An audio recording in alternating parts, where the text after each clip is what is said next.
живой I сырье. refer to Очевидно, что such этот real процесс resources еще as сильнее food and подстегнет energy, глобальную and this долларовую process инфляцию. will only push Что касается forth Европы, the dollar здесь inflation.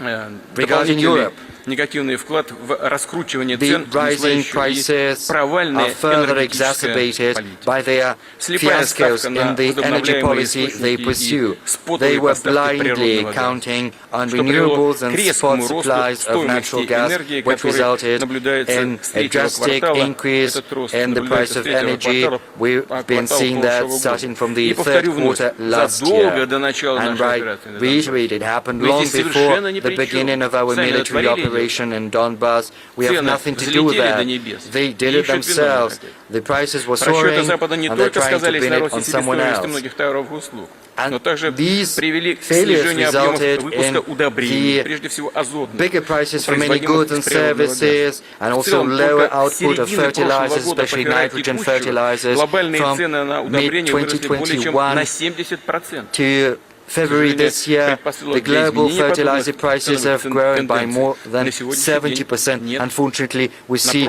no signs that these price trends are going to be reversed anytime soon. Quite the contrary, this situation is exacerbated by Тем самым the ситуация blockage еще of the больше work of our загоняется в тупик. Просчитать дальнейшее enterprises развитие and fertilizer событий producers in Belarus and in Russia. Нехватка удобрения означает And it's easy снижение to урожайности.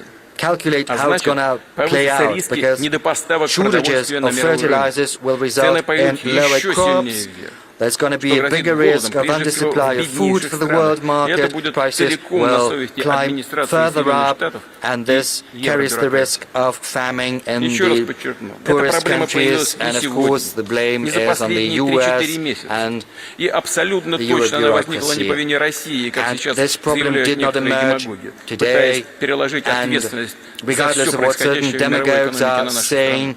Russia's certainly not to blame, even конечно. though they are trying to pin the Нам, blame может, on us, было on и everything that's приятно happening in the услышать, что мы world такие economy. могучие и Yes, всемогущие. it would be flattering to us to Инфляцию hear that we are сдуваем там до небес, all-powerful, на Западе, в США, в that Европе. we've Еще driven что-то там творим inflation такое, rates что in the US всех and in the лихорадит. West and Europe Может быть, это sky было бы нам и high. приятно чувствовать Yes, такое it могущество. might be flattering Но это to не us to feel соответствует this действительности. might and power, but Ситуация зрела it's годами. simply not the reality. This situation Подстегивалась has been недальновидными forming действиями over тех, кто many привык решать years, свои проблемы spurred on за by чужой счет. short-sighted actions Кто of полагался и those до who сих пор like to address полагается на their own механизм issues финансовой at someone эмиссии, else's чтобы expenses, перекупать, by those who still перетягивать на rely себя on торговые financial emission потоки, и to тем самым redivert обострять дефициты goods и flows to провоцировать their гуманитарные advantage, катастрофы в thereby отдельных регионах мира. exacerbating И the хочу добавить, deficits and это, по сути, humanitarian все та catastrophes же in certain regions of the грабительская, world. колониальная Basically, политика, но, this is this конечно, в very новом same виде, в новом издании, colonial гораздо более policy. тонкая и This is the new изощренная. edition. Сразу It's не far more поймешь, что происходит. sophisticated.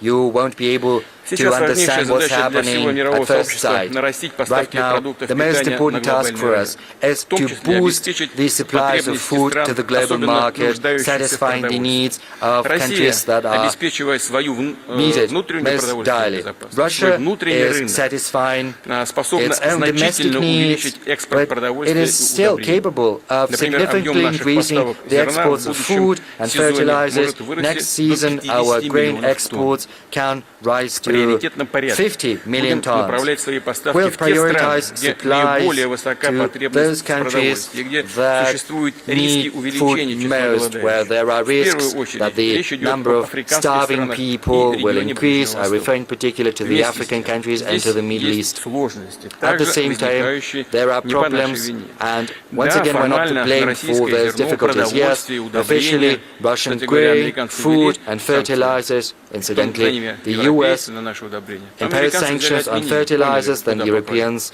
Европейцы нет. followed the suit. Бюрократия Then просто the US работает. simply cancelled these sanctions, but the Europeans didn't because, you know, their bureaucracy Поэтому is все working понимают, like the millstone что at a mill глупость of the 17th century. They understand that that's открутить назад silly, уже but they сложно cannot по бюрократическим соображениям.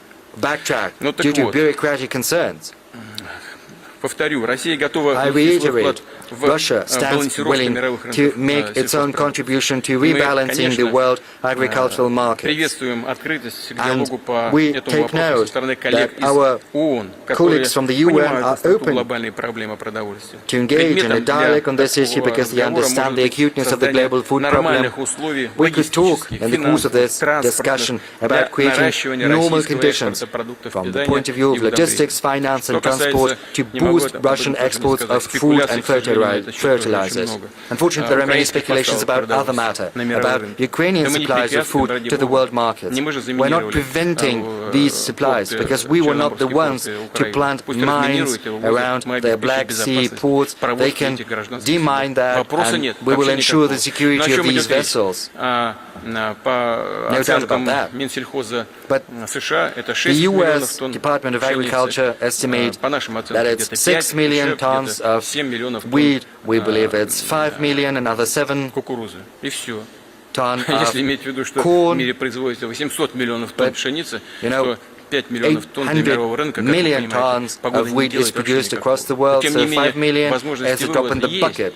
Moreover, there are opportunities to export that. We can do that through the Black Sea ports, through Belarus, through Poland, through Romania. There are paths, there are 5 or 6 routes that can be used.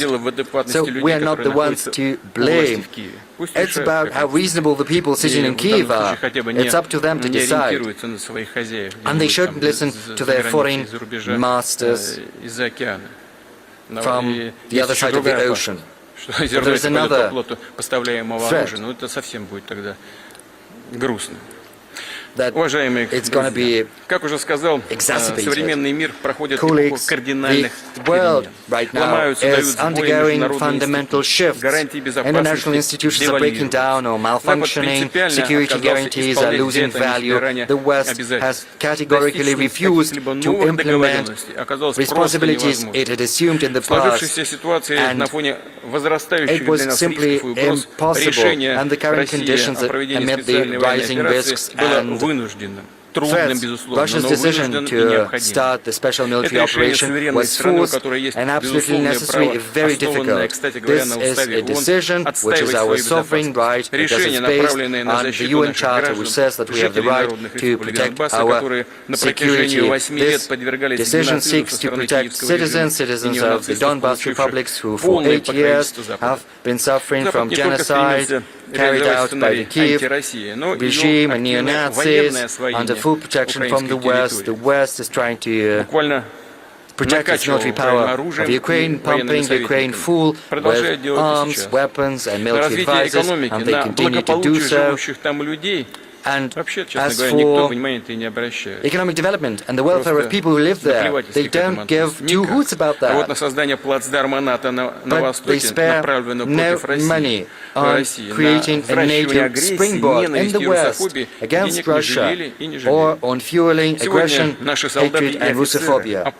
Right now, our soldiers and officers and the militiamen from Donbas are fighting on their land, protecting Russia's right to free and safe development as a multinational country that determines its future on its own, based on its history, culture and traditions. We reject any attempts at imposing on us fake values of dehumanization and moral depravity. All goals of the special military operation will be accomplished,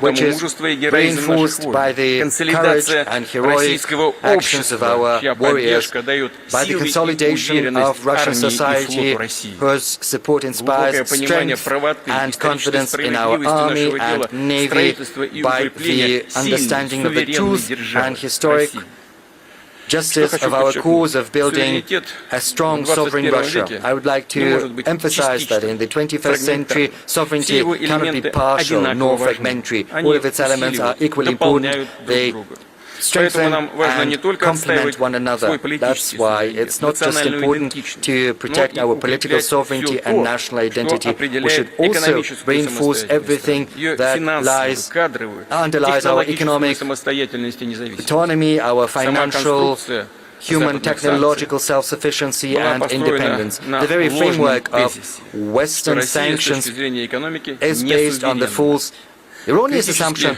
that Russian economy is not sovereign, that it's critically vulnerable, and they were so caught up in spreading the myths about Russia's backwardness and the weakness of our position, the world economy and trade, that they came to believe their own inventions.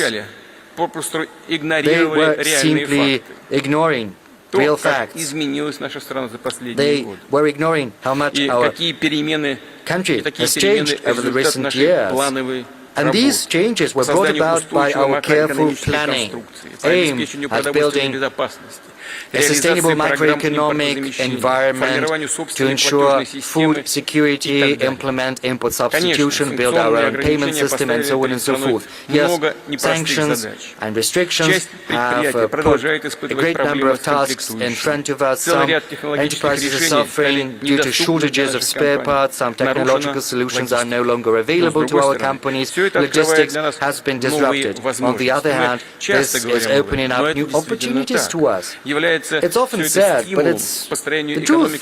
This is an incentive to build an economy which can boast true, genuine, technological, manufacturing, human, scientific sovereignty. This comprehensive task can be accomplished in one go. We have to work on a systemic basis, oriented into the future, and this is the path Russia has chosen, pursuing long-term plans for the development of economic industries, reinforcing our social security, and the current tests can make some corrections and amendments to these plans, but the strategic direction is going to be the same. I would like to dwell today on the key principles that are going to underlie our country and our economy. The first principle is openness. Truly sovereign countries are always willing to engage in equal partnership and to make a contribution of their own to global development, whereas those who are weak and vulnerable are usually involved in searching for enemies and imposing xenophobia, or they completely lose their identity and autonomy, blindly following in the wake of their sovereign. Russia, even though our Western friends want us to do that desperately, is never going to choose the path of self-isolation altogether. On the contrary, we are going to expand our engagement with everyone who is interested, and there are many who want that. I'm not going to name them, but this is the overwhelming number of people on Earth. I'm not going to name all these countries who want to work with us. Everyone knows them. I'm not going to make a revelation if I say that everyone who wants to work with Russia comes under brazen pressure from the US. Sometimes it comes down to direct threats. But this blackmail is of little import. If we're talking about countries that are headed by true leaders who make a very clear distinction between national interests and interests of other players. And Russia is going to build economic cooperation with these countries, promoting new projects, and we are certainly going to work with Western companies who, despite the unprecedented arm twisting, continue to retain successful presence in the Russian market. International cooperation will develop on the solid and predictable foundation of building a convenient and independent payment infrastructure in national currencies, and to help our companies with logistics and cooperation, we develop transport corridors, increasing the throughput capacity of railroads, the transshipment capacity of ports in the Arctic, in the west and the south, in particular in the Azov and the Black Sea and Caspian basins. They are going to be the most important part of the north-south corridors that is going to create a sustainable channel of communications with the Middle East and South Asia. We hope that the flow of cargo will begin to grow steadily very soon over these corridors. But it's not just international trade that's important. Russia wants and is willing to develop scientific, technological, cultural, humanitarian and sport-based cooperation based on the principle of equality and mutual respect, and we will aspire to responsible leadership in all of these domains. The second principle for our long-term development is reliance on entrepreneurial initiative. Each and every private initiative that seeks to benefit Russia should get maximum support. The pandemic and the current developments have once again demonstrated to us the importance of flexibility and economic liberties. Private business, even amid harsh conditions, has shown that it's willing and ready to compete in the global markets, and they adapt to the shifting environment thanks to private business, we will continue to alleviate administrative pressure. From 2016 to 2018, we had a moratorium on scheduled inspections of small enterprises. It was later extended until the end of 2022. In 2020, this moratorium was expanded to cover mid-sized enterprises, and moreover, the number of surprise inspections was brought down fourfold. We made a step further. In March this year, we've decided to forego planned and scheduled inspections of all entrepreneurs, regardless of the size of their business, with one condition: their activity should not be tied to a high risk of dealing damage and harm to citizens and the environment. And the number of scheduled inspections as compared to last year has decreased 6 times. Why am I talking about that in such detail? Because since the moratorium was introduced, the number of breaches by entrepreneurs, rather than go up, went down. It testifies to the maturity and responsibility of the Russian business. Rather than being compelled to comply with norms and requirements, it should be incentivized to do so. And that means that we can make another radical step. On a permanent basis, we can forego most inspections for the whole of Russian business if its activities are not carrying a high risk of dealing damage.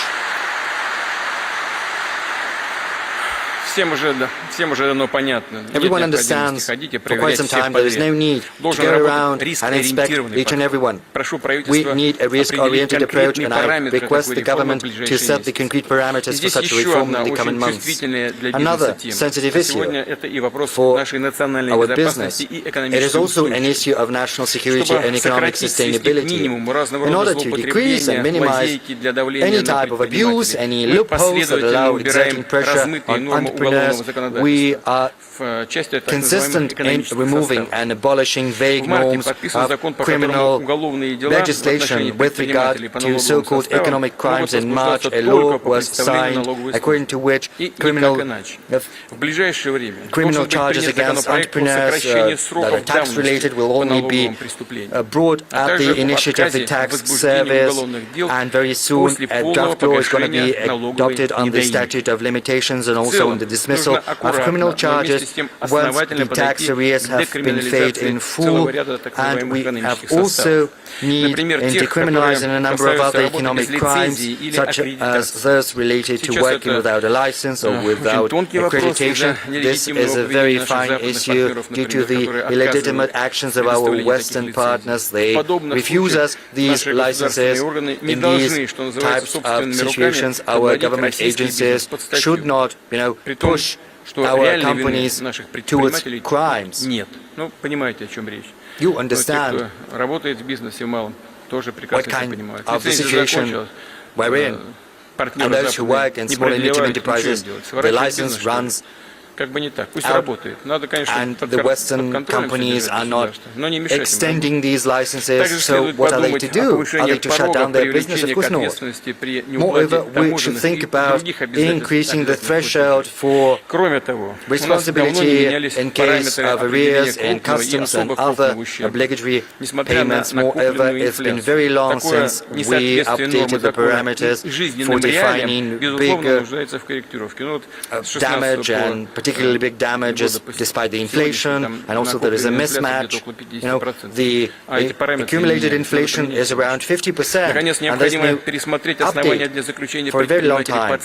We also need to revisit the grounds for detention against entrepreneurs and also set the deadlines for pre-trial investigations. We understand that these norms are very often resorted to when there is no objective necessity to do so. As a result, some companies have to suspend their activities or outright shut down, and this incurs losses. They can lose their market standing, jobs, their goodwill and authority and reputation of their leaders. And I would like to draw the attention of our law enforcement agencies to this matter, they need to put an end to this practice, and I would like to request the government to work together with the Supreme Court to draft the requisite amendments to the legislation, and I would like them to do that before October the 1st this year. On an additional note, through the Security Council, I have instructed to carry out a special analysis of the cases when criminal charges are brought but do not reach trial, and the number of such cases has significantly grown over the last year. Everyone understands why this happens very often. There are no sufficient grounds to bring charges. Sometimes these charges are used to exert pressure on individuals or companies. We'll talk about additional measures, and we'll talk about how to organize the activities of our law enforcement agencies. No doubt, modern business environment is facilitated by regional management teams.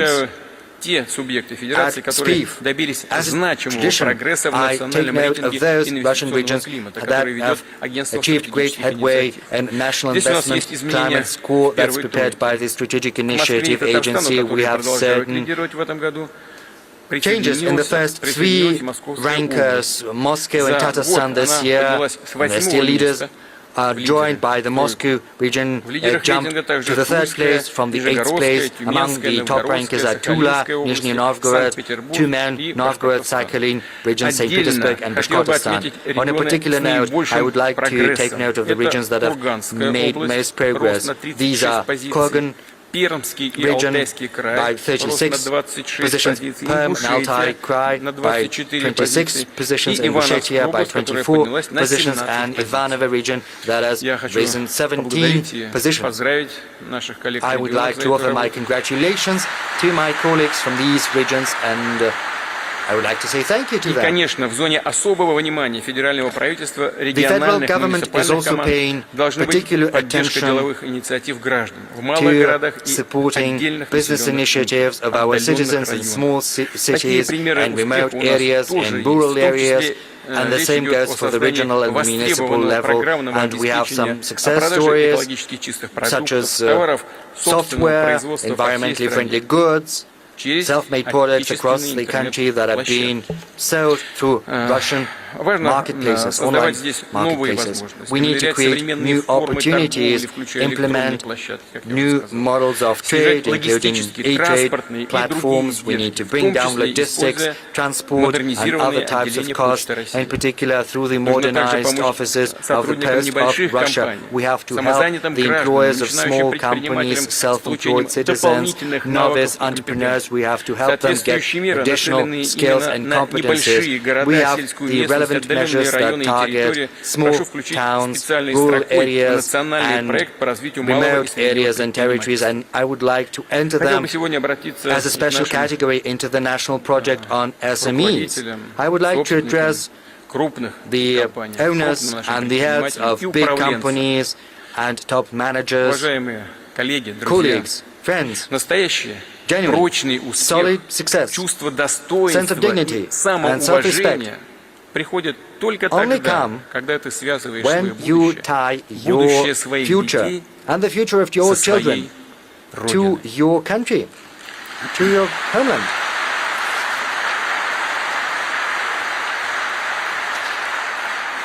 Мы со многими поддерживаем отношения в течение длительного времени, и я знаю настроение многих наших for many years, and I know the sentiments of many companies, heads, and owners, and it's from you that I've heard on many occasions that business is more than just making money. It's about improving the lives around you. It's about contributing to the development of your cities, your regions, your countries, and serving your people and society. This cannot be replaced by anything else. This is the very essence of business. And the recent developments only vindicate that. It's safe at home. And those who chose not to listen to this obvious message lost hundreds, if not billions, hundreds of millions, if not billions of dollars in the West. And that's how this safe haven for capital turned out to be. once again, addressing colleagues who are here in the hall and those who are not here, I would like to call on you not to fall into the same trap again, because our country bears a huge potential.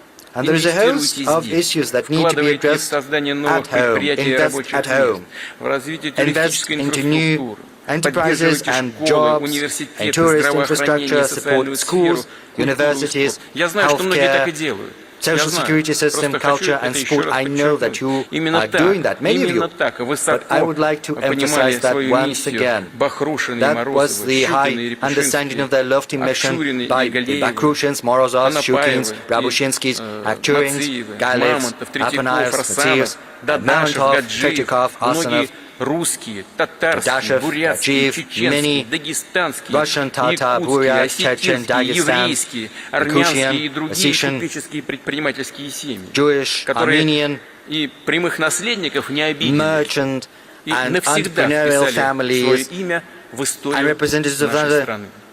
peoples of the multinational Russia. And these people have entered their names into the annals of our history. Кстати говоря, что хотел бы еще Incidentally, on a particular note, I would like to highlight the для following. наследников, возможных наследников капитала, For еще неизвестно, что possible важнее.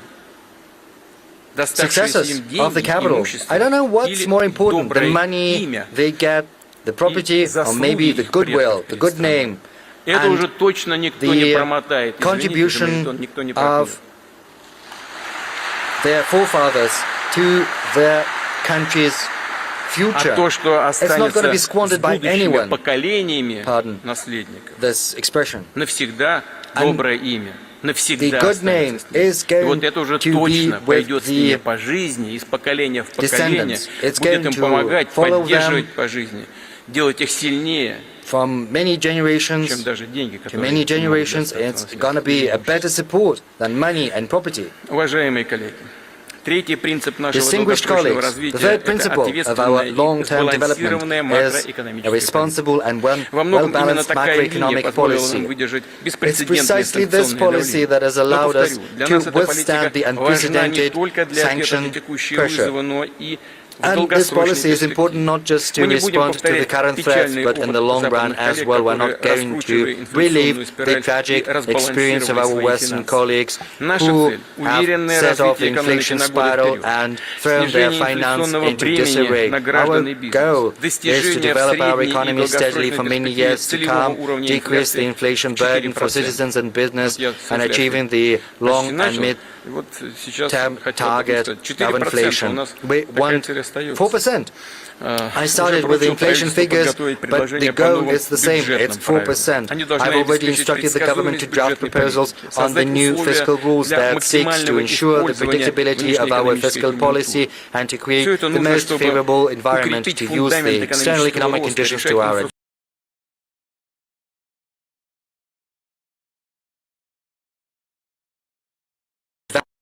which basis for the welfare of our citizens. Yes, some companies are committing suicide. You know, we see that some companies have this suicidal sentiment. And it would be senseless to sterilize the money supplied with their help. But the main principle is to spend how much you earn. And this principle is peremptory. It's always there. The fourth principle is social justice. Economic growth, business initiative, industrial capabilities, scientific and technological potential of Russia should translate into social advancement. And this development should lead to decreasing inequality rather than exacerbating it, as it happens in some countries. We are not champions or the leaders in addressing these tasks. The issue still stands, but still, decreasing poverty and inequality comes through greater demand on domestic produce, through increasing the potential of our regions, through creating new jobs where they're most needed. This is the determining condition condition for further economic development. The positive dynamics and real wages of our citizens and lower poverty level, these are the main fruits that testify to the efficiency of our government.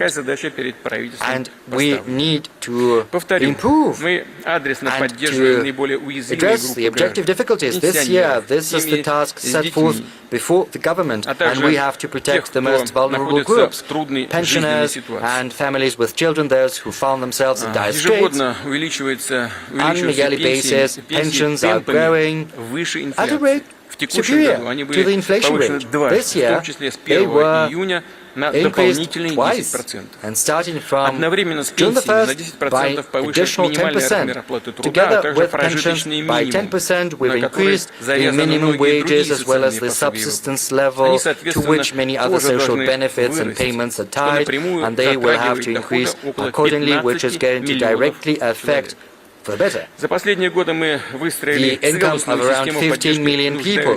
Over the recent years, we have set in place a comprehensive system to support low-income families with children, and women can get support from pregnancy until their children reach 17 years. The welfare of people and their well-being is an important factor of demographic development given the negative demographic waves that are overlapping. In April this year, fewer than 100,000 children were born. That's by 13% less than in April 2020, and I would like to ask the chairman of the Russian government to personally oversee the development of additional measures to support families with children. They need to be comprehensive and commensurate with the magnitude of these demographic challenges we are up against. The future of Russia lies with families with 2, 3 and more children, so it's not just about direct financial support.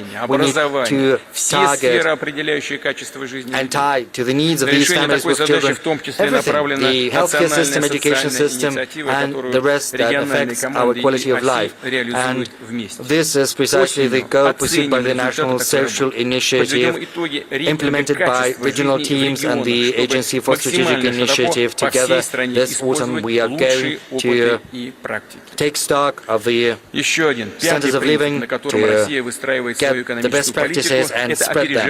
The fifth principle is the accelerated development of our infrastructure. We've already increased direct budget expenditure on reinforcing our transport network, and starting next year we are going to build the main roads at the federal and regional level. Within 5 years, no less than 85% of these roads should be rebuilt to comply with standards. We are actively employing such a new tool as infrastructure budget loans provided for 15 years at 3% rate, and the demand is running far higher than initially anticipated. Our regions can both carefully fall through promising projects which we cannot delay. We'll think what we can do. Last night we had a lengthy discussion about that, and we think this is a very good instrument. On a particular note, we need to modernize the utilities sector, and there are many problems there. This is a chronically underfunded sector to the tune of 4.5 trillion rubles. 40% of networks have to be changed, hence low efficiency, big losses, and no less than 3% of networks go into obsolescence, become dilapidated on a yearly basis, and just 2% are changed, and this situation is getting worse year in, year out. That's why we need to consolidate resources and launch a comprehensive program to modernize the utility sector. It should be synchronized with our plans for infrastructural development and overhaul of housing. We need to cardinally improve the situation, and we need to steadily bring down the share of dilapidated and obsolete networks. We should also address the issue of substandard living, and we'll talk about that in detail with governors during the session of the Bureau of the State Council next week. I also suggest that we boost the resources to create a favorable urban environment in small towns and historical settlements. It's a good program, and we believe we need to allocate additional 10 billion rubles on a yearly basis in 2023-2024 to these ends. Additional money is going to be allocated to develop the Russian Far East. I would like to request the government to allocate special limits and set special conditions for these, and under the infrastructure budget loans program and the modernization of the utilities program, our special priority is the comprehensive development of rural territories, because people who live in rural areas feed the country and they need comfortable, decent living conditions.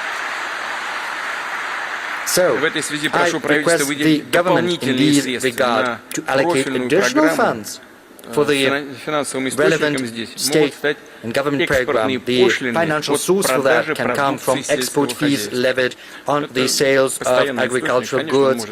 It's a constant source, yes, it can be volatile, but it's going to be on a permanent basis.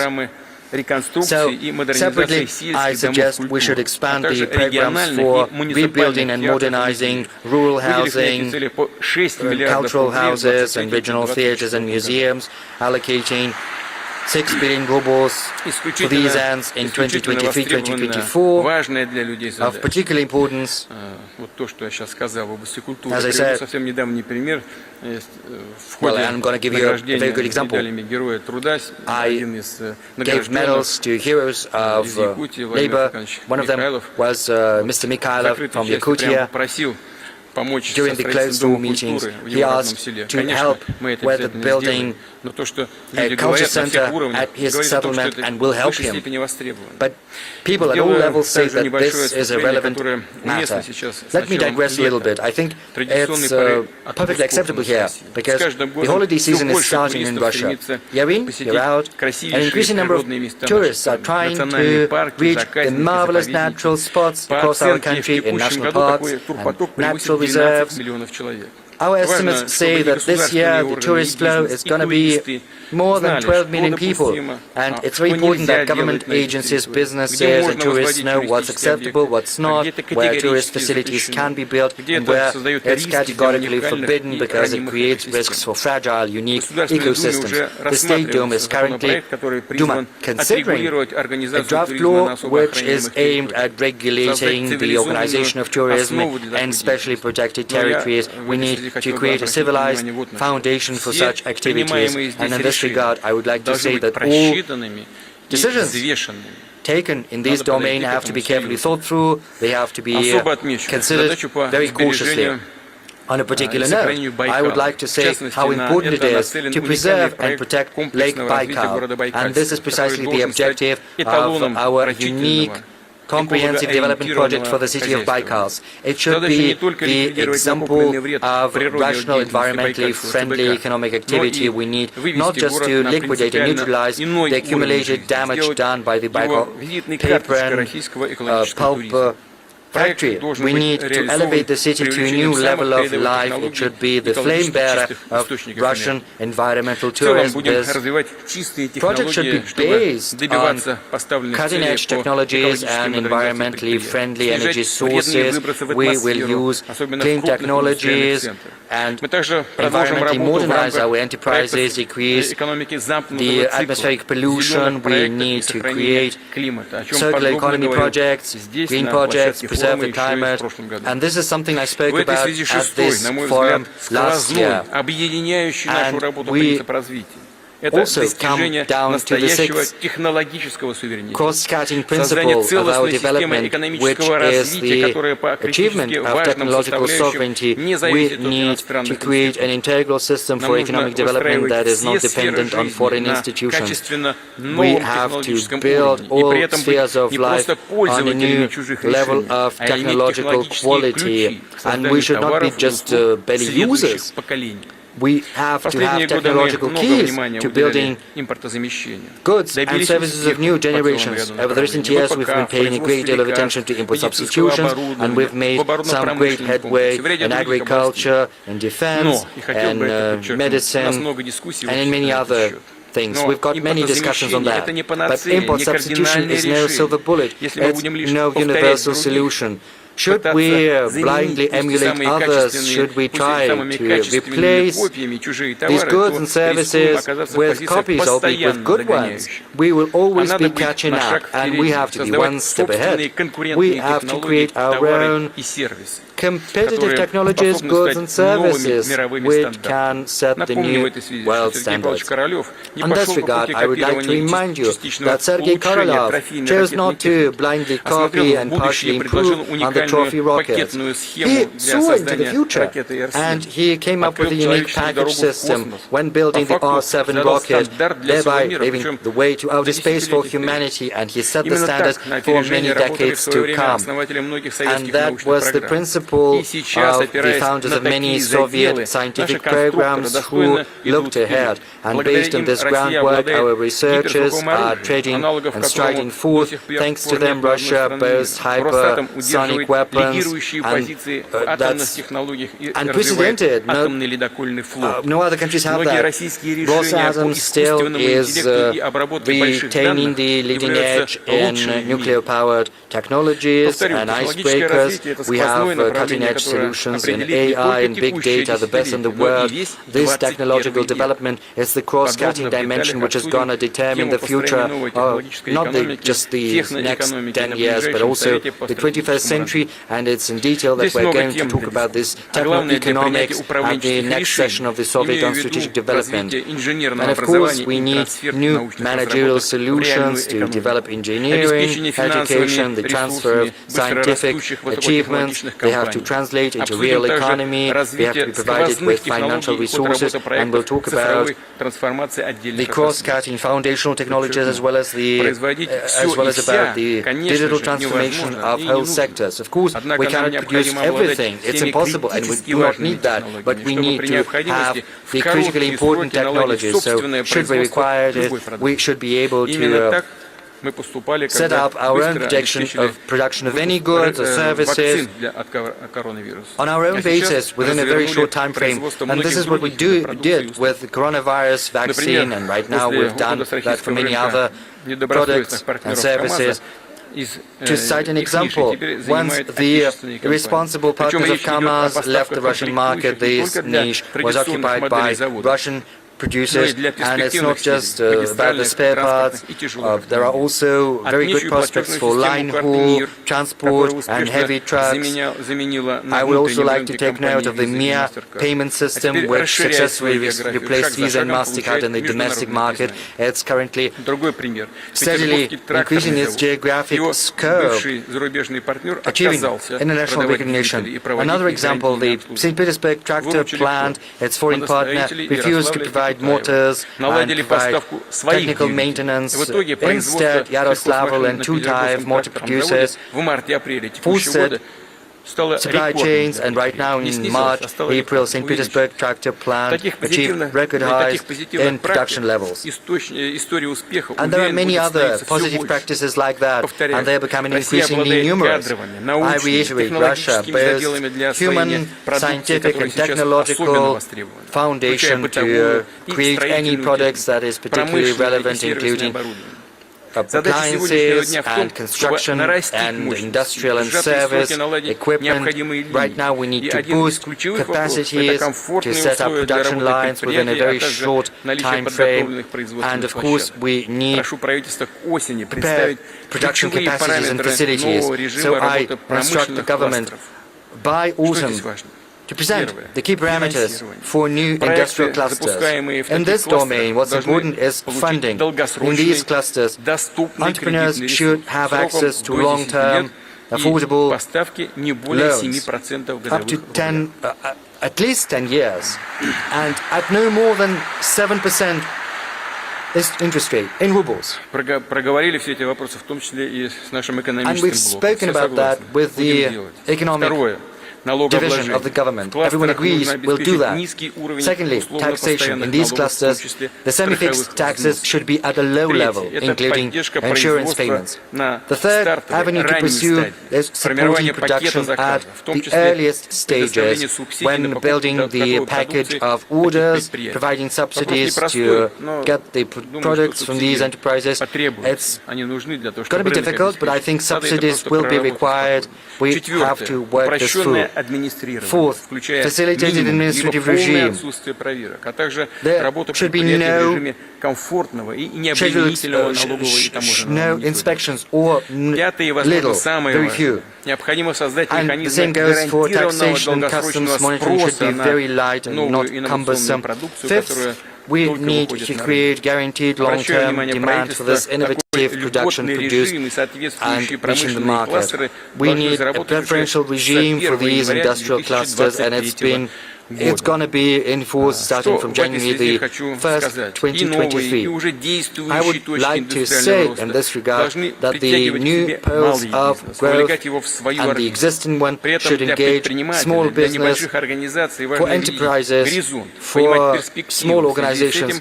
It's important to see where you're going, to see the prospects, and that's why I would like to ask the government to work together with the SMEs Corporation as well as with our biggest companies to launch the tool of long-term contracts with state-sponsored companies and small and medium enterprises, because this will guarantee the demand for the goods produced by these entrepreneurs. This will help them expand their current production capacities or create new ones. We have already decreased the time frames for building industrial facilities. We have removed cumbersome procedures, but there are some margins for improvement, especially if you start from scratch. It takes from 18 months to 3 years, and if you want to buy ready-made industrial facilities, still the interest rates are very high. That's why I suggest we launch a new instrument, namely the industrial mortgage. I am referring to concessional long-term rates loans at 5% on a yearly basis, and these mortgage loans will be provided to enterprises who would like to buy ready-made industrial facilities for production, and I would like the government not to tarry to hammer out the details with the banking sector so that it takes up as soon as possible in a fully fledged manner. Distinguished friends, the rate and magnitude of changes happening to the global economy, to the finance and to the international relations are growing. Increasingly pronounced is the shift from globalization in favor of a multipolar growth model. The birth of a new world order is an arduous process. We are yet to face many new challenges, risks and factors which it is impossible to predict as of now. But it's evident that the rules, the very essence of the new world order, will be set by strong sovereign nations. Those who are not following in someone else's footsteps. Only strong nations can make contribution to the emergence of this new nascent world order.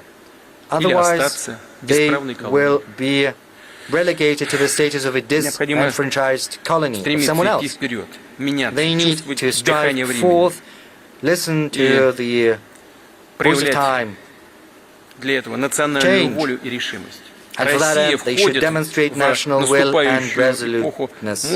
Russia is entering this era as a powerful sovereign nation. We are certain to use the colossal opportunities that are currently opening up in front of us. We'll get even stronger. Thank you for your attention.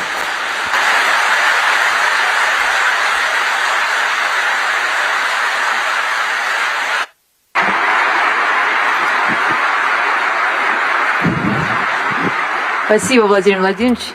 Очень хочется сказать, что в таком исчерпывающем выступлении исчерпывающем анализе. Нам больше не осталось о чем поговорить, потому что вы ответили на все вопросы, но вопросы все равно остаются, и мы к ним обязательно приступим. А сейчас я попрошу Касым-Жомарта Кемелевича пройти к этому пюпитру и поделиться с нами своим видением процессов, происходящих в вашей стране, в нашей стране, в отношениях наших стран и в мире. Спасибо.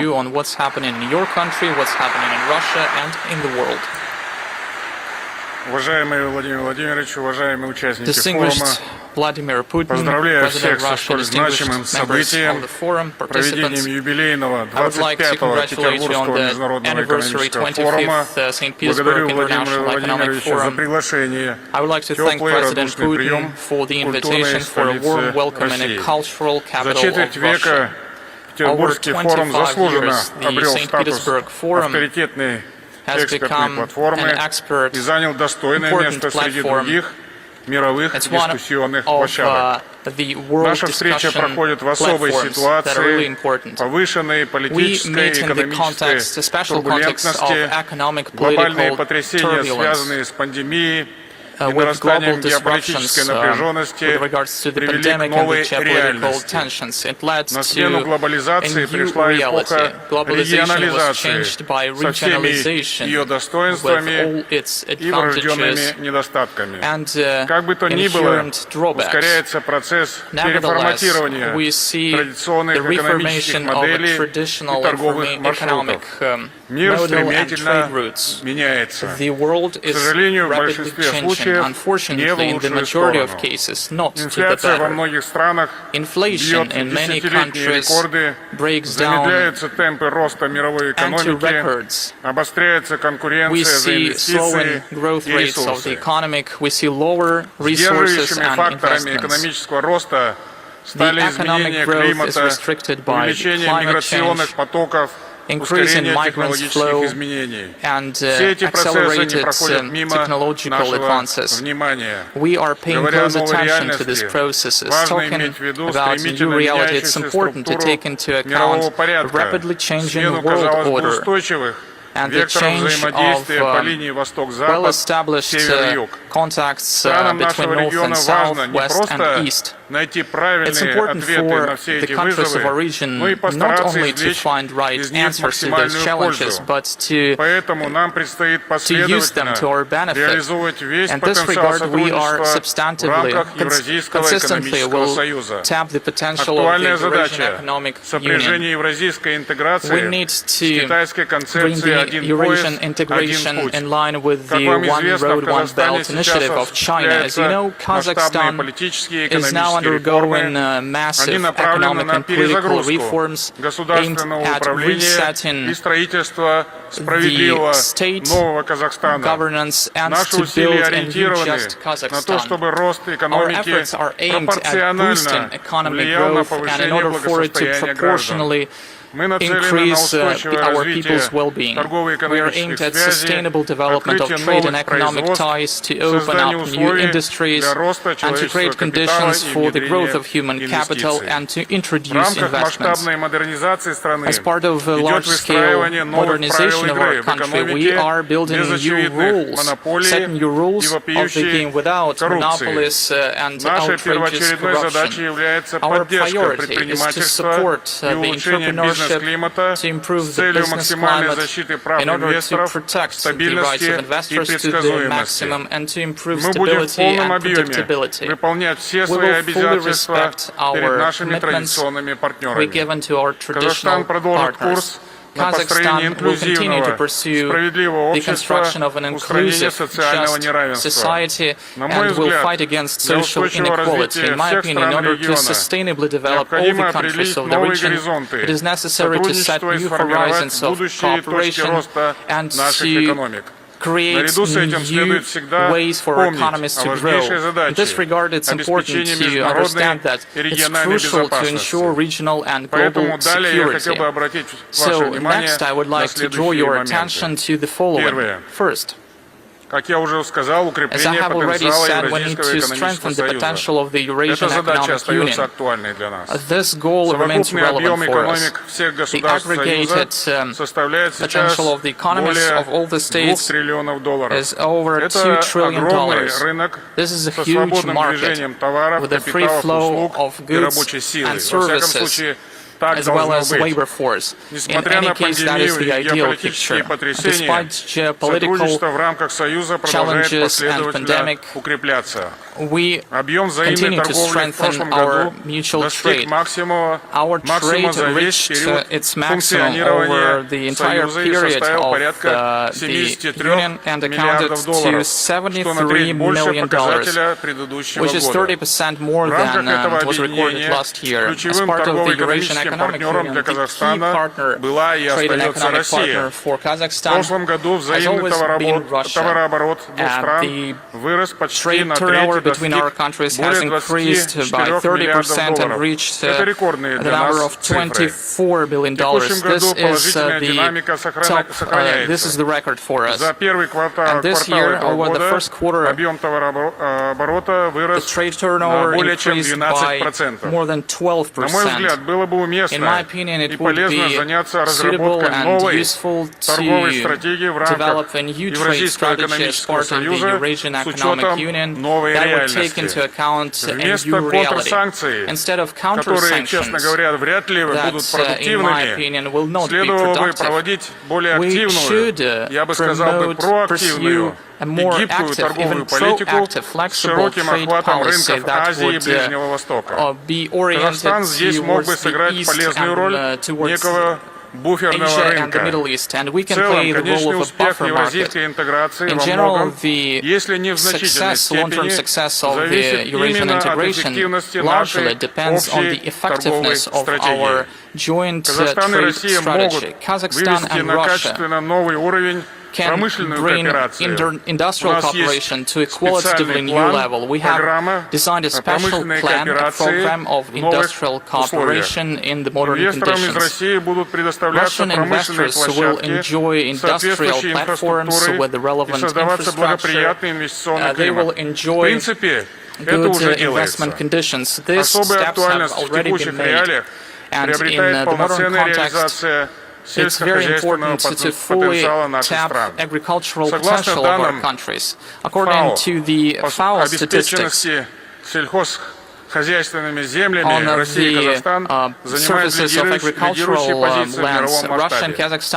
Данный факт приобретает особую актуальность в свете ухудшения глобальной продовольственной безопасности. По данным Организации Объединенных Наций, в этом году количество голодающих вырастет с 270 до 323 миллионов человек. Снабжение населения качественными, безопасными продуктами питания остается первостепенной задачей и фактором поддержания и внутренней стабильности. Для создания надежной продовольственной системы важно внедрять инновационные решения и передовые технологии, сокращать продовольственные потери.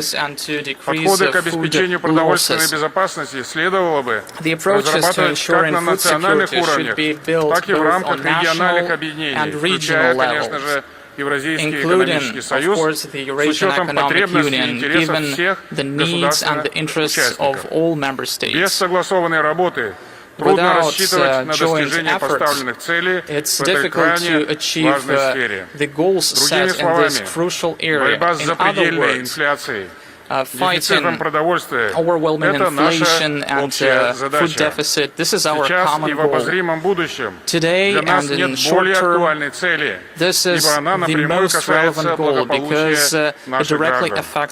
Потенциал наших стран позволяет стабильно и полностью обеспечивать наши рынки необходимыми продовольственными товарами, о чем сегодня убедительно сказал президент России. Второе. Считаю важным продолжить процесс расширения торгово-экономического сотрудничества с третьими странами. Казахстан, будучи активным участником интеграционных процессов, неизменно выступает в пользу взаимовыгодного сотрудничества с другими международными организациями. На полях Петербургского форума, как я знаю, заинтересована As I know, the participants are discussing the greater Eurasian partnership. This initiative was put forward by the Russian Federation. It is designed to create a common area for equal cooperation between countries and regional organizations. Therefore, we are in favor of creating a greater Eurasian partnership. This year, Kazakhstan is the president of the CIS. We have a successful experience of leading this organization, and I would like to say that the multilateral instruments for multilateral dialogues are very important, and I believe that the CIS can serve as a useful platform for implementing projects such as the Greater Eurasian Partnership. At the same time, the SCO ASEAN Eurasian Economic Union can become an integral part of a Greater Eurasian community. Traditionally friendly countries such as China, India, the Middle East countries, South and Southeast Asia, these countries can become important investors to the economies of our region. China has already become the most important trade and economic partner for our country. This country invested over $23 billion over the last 15 years. Therefore, deepening bilateral and multilateral cooperation with China is very important for our country. Political cooperation is important, as well as economic aspects. We need to tighten direct channels between businesses to build new transport and logistics corridors. And today, on this forum, I met Russian representatives of other interested states.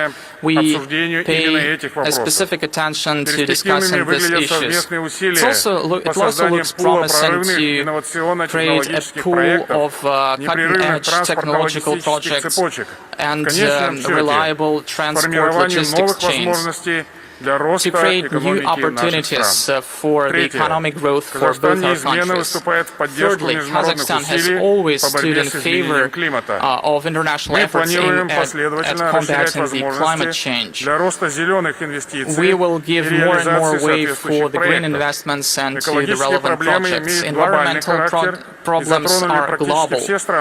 Almost all the countries of the world were affected, including Kazakhstan.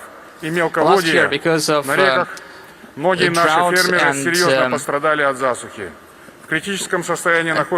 problems with the river supply water from the river, we have the problems at the Zhayik region in our country. I believe that such long-term challenges must be dealt with jointly.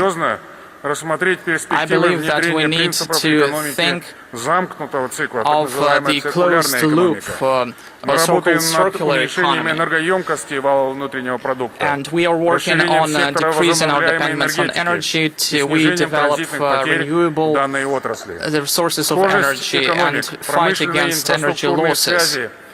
Industrial ties between our countries and geography dictates that it is necessary for us to unite efforts in this strategically important sphere. I hope that together we can come up with reliable approaches and to identify concrete measures to achieve sustainable results. Fourth, a sustainable source of economic growth is, of course, a qualitative human capital and a constructive intercultural dialogue. As part of the International Decade of Reapproaching of Cultures declared at the UN, we will continue to make efforts to increase cultural diversity and to promote intercultural dialogue internationally. In September this year, our capital will host the traditional meeting of world religions, and we would like to invite religion personalities from Russia to take part in this forum. We are actively changing the system of higher education involving leading international universities with Russian universities. We deepen educational ties. This is of particular importance in order to strengthen traditions of Russia-Kazakhstan cooperation. I'm confident that a successful implementation of educational and cultural initiatives will help to make a significant contribution to sustainable economic development of our countries. Distinguished participants, Kazakhstan firmly believes that Eurasia is our common house and the states of our continent must closely cooperate together.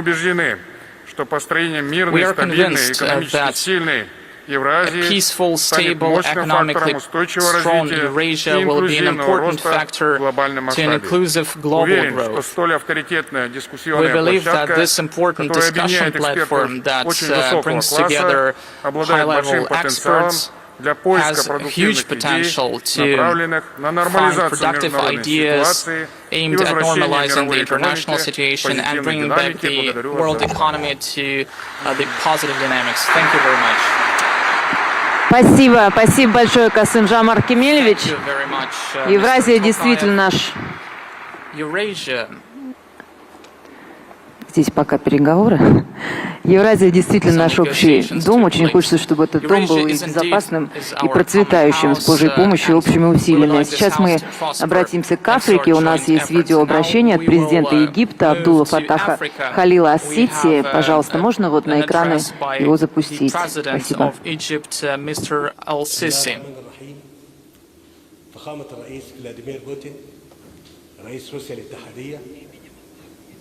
In the name of God, the distinguished President of the Russian Federation, Vladimir Putin, ladies and gentlemen, dear participants, first of all, I would like to congratulate His Excellency President Putin with the anniversary forum. Since its first session in 1997, has already become an important platform for the business community to cooperate, has become an outstanding economic event, which discusses the main economic problems that developing markets and the rest of the world face. Ladies and gentlemen, the Arab Republic of Egypt takes part in the 25th St. Petersburg International Economic Forum as a guest country, which attests to a privileged level of Russia-Egypt economic relations that has emerged over the past few years. This year, the forum is held amid unprecedented economic and political strategic challenges. I hope that the results of the forum will help to find effective solutions to current problems and will help to overcome, to mitigate the world economic crisis that hit many countries in the world, including the developing countries. At the same time, it is necessary to take into the account the concerns of all countries that will help to ensure security and well-being of peoples and help to achieve long-term understanding on political issues. This will lay beneficial foundation for the economy, the global economy to grow. It's very important in the post-COVID environment because the pandemic demanded us to devote many financial resources, and our economic development was slowed down. Ladies and gentlemen, I would like to take this opportunity and stress that Egypt is proud that it has formed relations of solid friendship with Russia. And we have formed these relations over the last few years in the most important areas of economy, in the interest of increasing well-being of our peoples. Over the past years, the Arab Republic of Egypt and the Russian Federation were part of large, ambitious projects, which attests to the aspiration of our peoples to ensure further economic progress. Maybe one of the most important projects, perhaps, is the building of the Adaba nuclear power station. which is in line with the national Egyptian strategy in terms of national projects using the renewables. We can also name the Russian industrial zone as part of the Suez Canal economic zone, and this project will be an important indicator of economic growth in Africa. The development of Egyptian railroads and other joint projects are important because they benefit both our countries. Ladies and gentlemen, it's well known that over the past decades, Egypt lived through important historic events, and it seriously influenced the well-being of our citizens, and our people managed to overcome the crisis thanks to the very concrete strategy for development based on investments, first and foremost investments in human capital, in ordinary Egyptians. It helps to unlock their creative potential. On this basis, Egypt developed the 2030 conception, a long-term strategy to ensure social economic development and environment protection. On the basis of this conception, the Egyptian government decided to improve and modernize the legal basis in order to attract investments. As a result, Egypt ranked first among African countries that draw the foreign investments, and Egypt has become one of the few countries in the world that reached significant economic growth of 3.2% in 2021, despite the negative influence of the COVID-19 pandemic on the world economy. Currently, we expect our national economy to grow at a tempo of 5.5% in this financial year. Non-petroleum exports of our country raised to $32 billion. Egypt also reached certain successes in implementing the strategy amid expanding internal potential, domestic potential, in re-implementing agricultural projects by increasing the agricultural areas by 2 million. In addition, we are implementing ambitious transport communication projects. We're building dozens of kilometers of new roads and developing infrastructure. And this regards the high-speed train project that would connect the Red and the Mediterranean Seas, and it will increase the world trade routes. I would like also to add to this list a number of industrial projects, including the projects on green energy that are being implemented in Egypt. Despite the aforementioned steps, we have recently faced the economic crisis provoked by the COVID-19 pandemic, and the whole world is steadily overcoming the consequences of this crisis. At the same time, we are facing another economic crisis, which negatively affected the economic growth and budgets of different countries. As a result, we've seen the growth of prices on fuel, and we saw the depreciation of national currency. It's led to the disruption of supply chains, disruptions in civil aviation and other areas of Egyptian economy.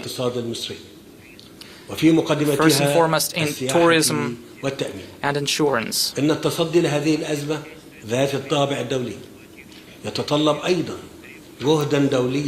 order to overcome this global crisis, we need to unite our efforts to coordinate our steps in order to normalize the situation.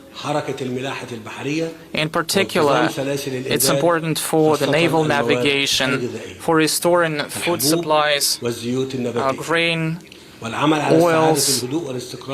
We need to stabilize the global situation to reduce the consequences of economic crisis for those people who strive peace and development. I would like to take this opportunity and to call on all the companies that are part of this forum to tap the huge potential and to invest in all the spheres, in all the areas of economy in Egypt. I would like to send best regards to the citizens of St. Petersburg, the city of wrestlers, who are very important for the city, and that city is the symbol of openness to the entire world. I would like to thank, in conclusion, His Excellency President Putin for his invitation that he sent to Egypt to take part in this forum as a guest country. I would like to wish the participants all the success. To all the brotherly nations, I would like to wish constructive, successful cooperation, prosperity and progress. I pray to the God to send us peace and stability, to prevent wars, to avoid social economic consequences of conflicts, to resort to dialogue, to the language of mutual understanding and peaceful coexistence. Thank you for your attention. Спасибо господину президенту Египта. Я думаю, что питерцам и ленинградцам сейчас особенно приятно по поводу таких теплых слов в адрес Санкт-Петербурга. Но нам осталось немножко до того, как начнется наша дискуссия, как говорят, ожидания усугубляют желание. Нам осталось послушать видеообращение председателя КНР Си Цзиньпиня. Пожалуйста. Your Excellency President Vladimir Putin, ladies and gentlemen, dear friends. I want to thank President Putin for his kind invitation. It gives me great pleasure to join you again at the St. Petersburg International Economic Forum after 3 years. In February, President Putin visited China and attended the opening ceremony of the Beijing Winter Olympics. We had friendly exchanges and reached many important common understandings on expanding all-round bilateral practical cooperation and following a global governance philosophy that emphasizes extensive consultations, joint contribution and shared benefits. Currently, China-Russia cooperation is showing good momentum across the board. Two-way trade reached $65.8 billion in the first 5 months of this year and is expected to reach a new high for the whole year. This reflects the strong resilience and internal impetus of our bilateral cooperation. As a result of major changes and the pandemic, both unseen in the century, the world is entering a new phase of instability and transformation. Economic globalization is facing headwinds, the North-South gap keeps widening, and development cooperation is losing steam.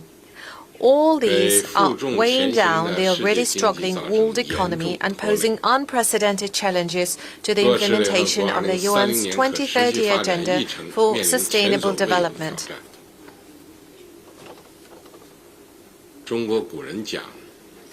As a nation, Chinese dictum goes, a wise man would always think about potential risks in a favorable situation and look for possible opportunities in times of adversity.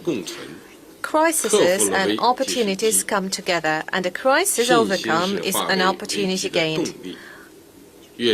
For a crisis to be turned into an opportunity, confidence is the game changer. The more difficult things get, the greater the need grows to stay confident. Last year, I proposed the Global Development Initiative at the UN General Assembly. It has been warmly received and supported by the UN and other international organizations and some 100 countries in the world. At a time when the international community is so keen about achieving more equitable, sustainable and secure development, we should seize opportunities, meet challenges head-on, and work on the implementation of the GDI to build a shared future of peace and prosperity. First, we need to foster an enabling environment for development. It is important that we follow true multilateralism, respect and support all countries' pursuit of development paths suited to their national conditions, build an open world economy, and increase the representation and voice of emerging markets and developing countries in global economic governance, with a view to making global development more balanced, coordinated and inclusive. Secondly, we need to strengthen development partnerships. It is important that we enhance North-South and South-South cooperation, pool cooperation resources, platforms and networks of development partnerships, and scale up development assistance in order to forge greater synergy for development and close the development gap. Third, we need to advance economic globalization. It is important that we strengthen soft connectivity of development policies and international rules and standards, reject attempts at decoupling, supply disruption, unilateral sanctions and maximum pressure, remove trade barriers, keep global industrial and supply chains stable, tackle the worsening food and energy crises, and revive the world economy. Fourth, we need to pursue innovation-driven development. It is important that we unlock the potential of innovation-driven growth, improve the rules and institutional environment for innovation, break down barriers to the flow of innovation factors, deepen exchanges and cooperation on innovation, facilitate deeper integration of science and technology into the economy, and make sure the fruits of innovations are shared by all. Ladies and gentlemen, friends, the fundamentals of the Chinese economy, its strong resilience, enormous potential and long-term sustainability remain unchanged. We have full confidence in China's economic development. China will continue to promote high-quality development, expand high-standard opening up with firm resolve and pursue high-quality Belt and Road cooperation. China stands ready to work with Russia and all other countries to explore development prospects, share growth opportunities, and make new contributions to deepening global development cooperation and building a community with a shared future for the mankind. Thank you all.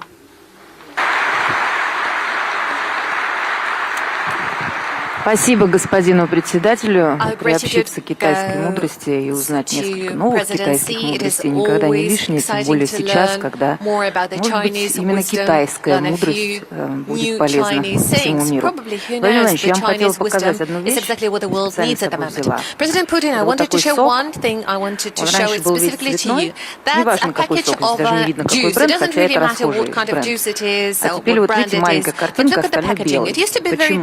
И это массово сейчас. Потому что закончилась краска. Производитель краски для вот таких упаковок ушел из России. А теперь еще объявил о том, что уходит и производитель самих упаковок. Это я купила 2 недели назад, а сейчас уже и этого скоро не будет. И получится, что нам останется разливать, видимо, в бутылки или в 3-литровые банки, как в моем детстве, если не выяснится, что бутылки мы тоже не производим. Есть очень разные взгляды на это. Вы сегодня коснулись этого вопроса, да? Вот часть приехавших, значительная часть, большая, наверное, людей, которые сейчас в этом зале, они приехали сюда на Сапсане. Вот одни нам говорят, что до Сапсаны мы заменим китайскими, они еще лучше Siemens ушел. А другие говорят, да, мы научимся и будем делать сами. Я напомню, что у нас свои высокоскоростные поезда, R200, они, кажется, назывались, в 1984 году были запущены. В 1984 было еще школа ходила. А мы уже, у нас были скоростные поезда, а больше нет. Это же грустно. А есть люди, которые говорят, что нет, что мы не сможем это заменить, что нам Сапсанов останется на пару лет, и потом мы просто откажемся от высокоскоростного движения, то сделаем шаг назад с точки зрения того, к чему мы привыкли. И так по всем параметрам. Телефоны, компьютеры, все, к чему мы привыкли. Если нам придется от этого отказаться, это какой-то очень грустный, я бы сказала, душераздирающий грустный план. Может быть, есть другой план?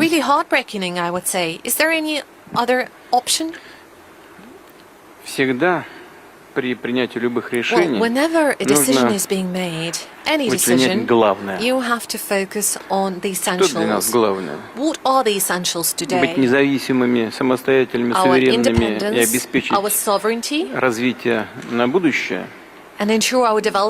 сейчас и будущим поколениям. Или иметь упаковку сегодня. Если у нас не будет суверенитета, у нас в недалеком будущем мы будем все покупать и будем производить только нефть, газ, пеньку, седла, и продавать кругляк за границу. Это неизбежно. Я уже говорил об этом в своем выступлении. Только суверенные страны могут рассчитывать на суверенное будущее. Но это не значит, что мы сегодня должны погружаться в ситуацию, когда мы должны вернуться на 30, 40, 50 лет назад. Что касается упаковки, я не думаю, что это такая сложная вещь, которую не смогут нам заменить или наши партнеры из других стран, которые с удовольствием займут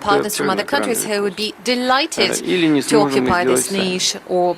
Вы не видите, а Касым-Жомарт Кемелевич качает головой, наверное, смогут заменить. Вопрос совершенно не в этом. Вот мы говорим об импортозамещении. Я вот выступаю тоже, сказал, здесь 2 слова просто добавлю, чтобы не занимать много времени, отвечать только на один вопрос. Вопрос не в импортозамещении. Вопрос в том, чтобы формировать собственные возможности, основанные на развитии образования, науки, новых перспективных инженерных школах. Упаковку и прочие такие вещи, даже телефоны и смартфоны, нам всегда дадут. Но нам никогда не давали и не дадут критически важных технологий. Ведь этого не давали раньше, несмотря на безоблачные отношения наши с западными партнерами предыдущие десятилетия. В этом же проблема. Когда мы начинаем отстаивать свои права, нам тут же ввинчивают какие-то санкции, ограничения. В этом вся проблема. Поэтому мы должны настроить себя именно на это. И иметь возможность производить и воспроизводить критически важные технологии на базе того, о чем я сказал. А на этой базе мы всегда сможем воспроизводить товары, о которых вы упомянули, и упаковки, и телефоны, и смартфоны. Вот если мы поймем вот это и будем настраиваться на решение фундаментальных задач, то все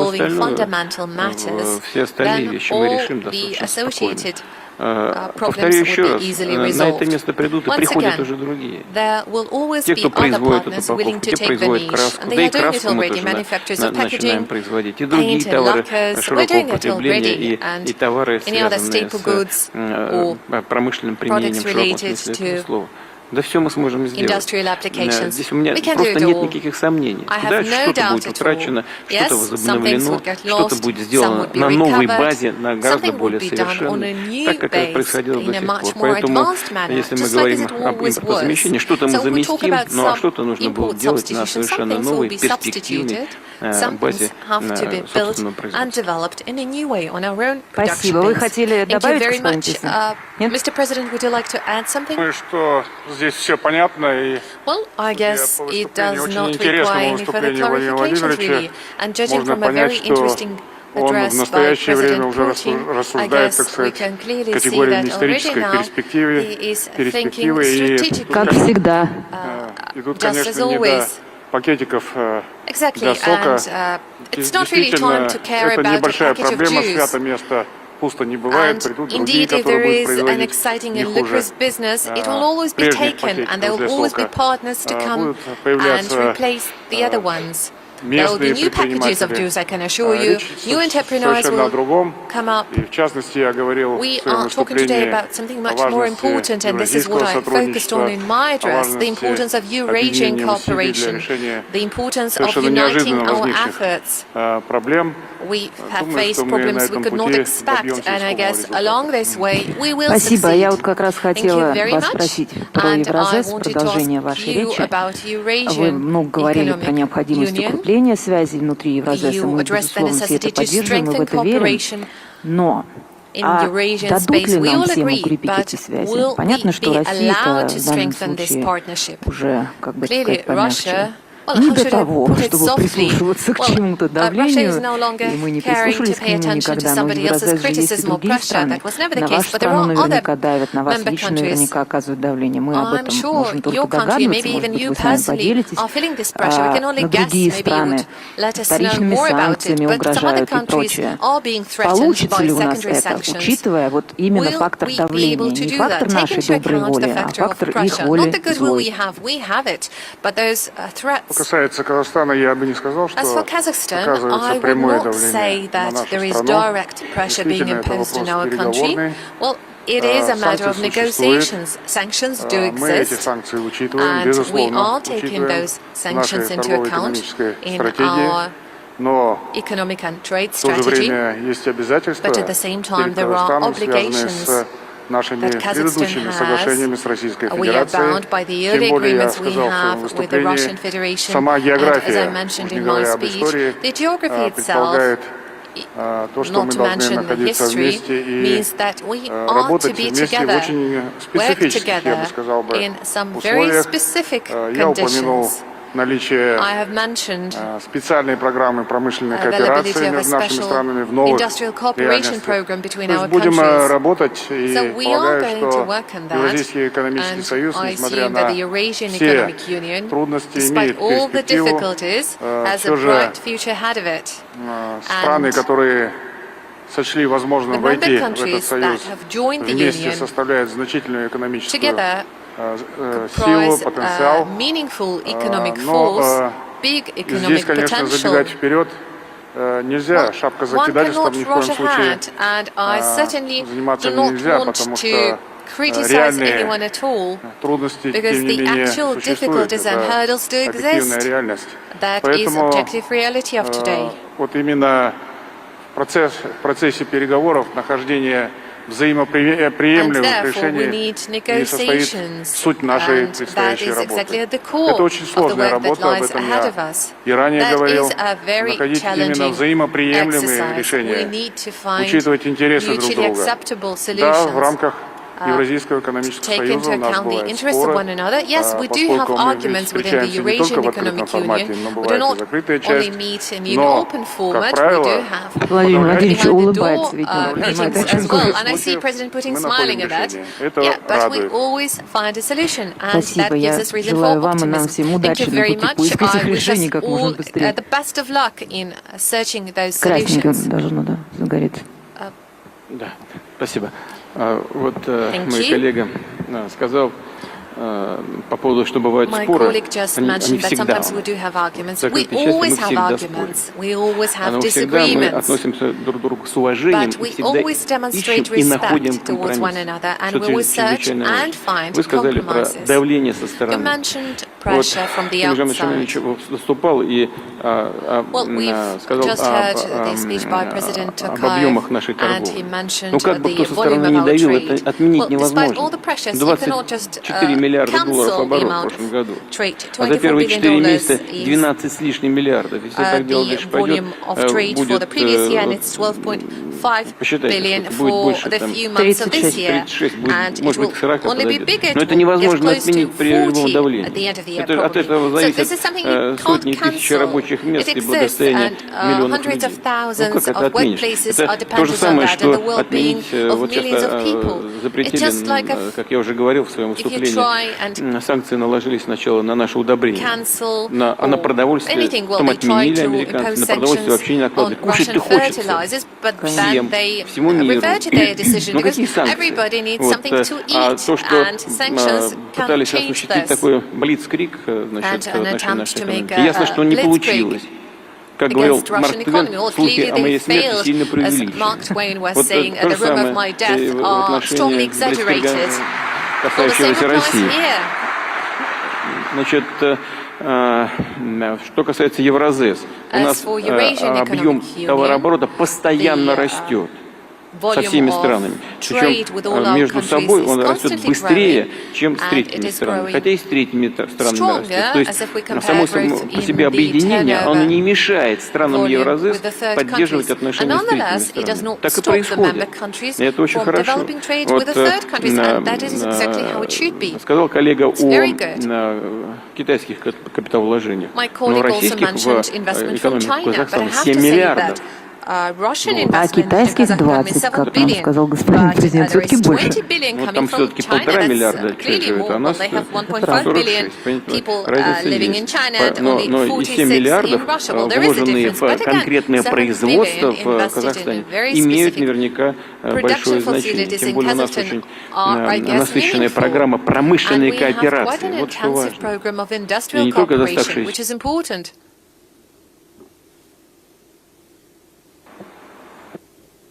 И не только доставшаяся кооперация от Советского Союза, но и развивающаяся вновь на новой технологической базе. Это очень важно. Ну как это отменишь? Это невозможно сделать просто.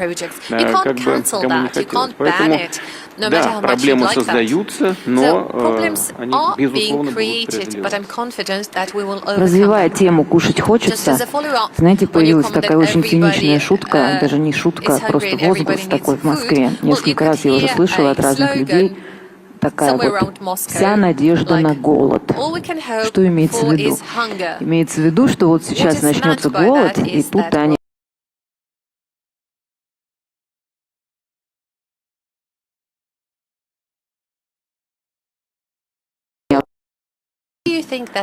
не хотелось бы, чтобы путем голода, но все-таки.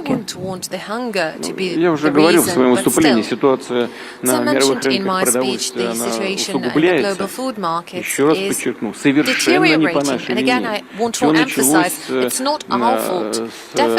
с галопирующей инфляции и накачки денежной массы pumping money supply, money printing by the leading economies in the European Union and North America. They created this problem, and of course they made things even worse with sanctions imposed against Russia, primarily the logistical problems, financial services, insurance. Нам бы очень не хотелось, чтобы где-то в каких-то странах люди страдали от голода. Вот я совсем недавно встречался с представителями Африканского союза. Я им сказал, и хочу еще раз подчеркнуть, мы сделаем все, что от нас зависит, чтобы безусловно обеспечить интересы наших постоянных покупателей, клиентов нашего зерна. Кстати говоря, мы поставляем в последние годы пшеницу из Казахстана. И сделаем это в текущем году. Я уже сказал эту цифру. 50 миллионов зерна у нас будет вот за этот сезон. С лета этого года последнего. Это очень серьезный объем. Мы продолжаем лидировать по продажам пшеницы на мировом рынке. Номер один по продажам пшеницы. Но хочу вот что сказать. Мы совсем не рады тому, что могут наступить какие-то негативные последствия для каких-то стран. И мы на это не рассчитываем. Мы рассчитываем на то, что здравый смысл все-таки возобладает, что ситуация в мировых делах все-таки успокоится, все начнут относиться к интересам друг друга с уважением, и мы будем нормально функционировать. В том числе, я, кстати, не сомневаюсь, пройдет время, многие партнеры наши из европейских, как минимум, стран вернутся на российский рынок и будут здесь с удовольствием работать. У меня нет никаких сомнений. Жизнь заставит просто это делать. А мы не будем мешать. Мы открыты для всего мира, я сказал об этом. Но нужно, чтобы пришло осознание того, что относиться нужно друг к другу с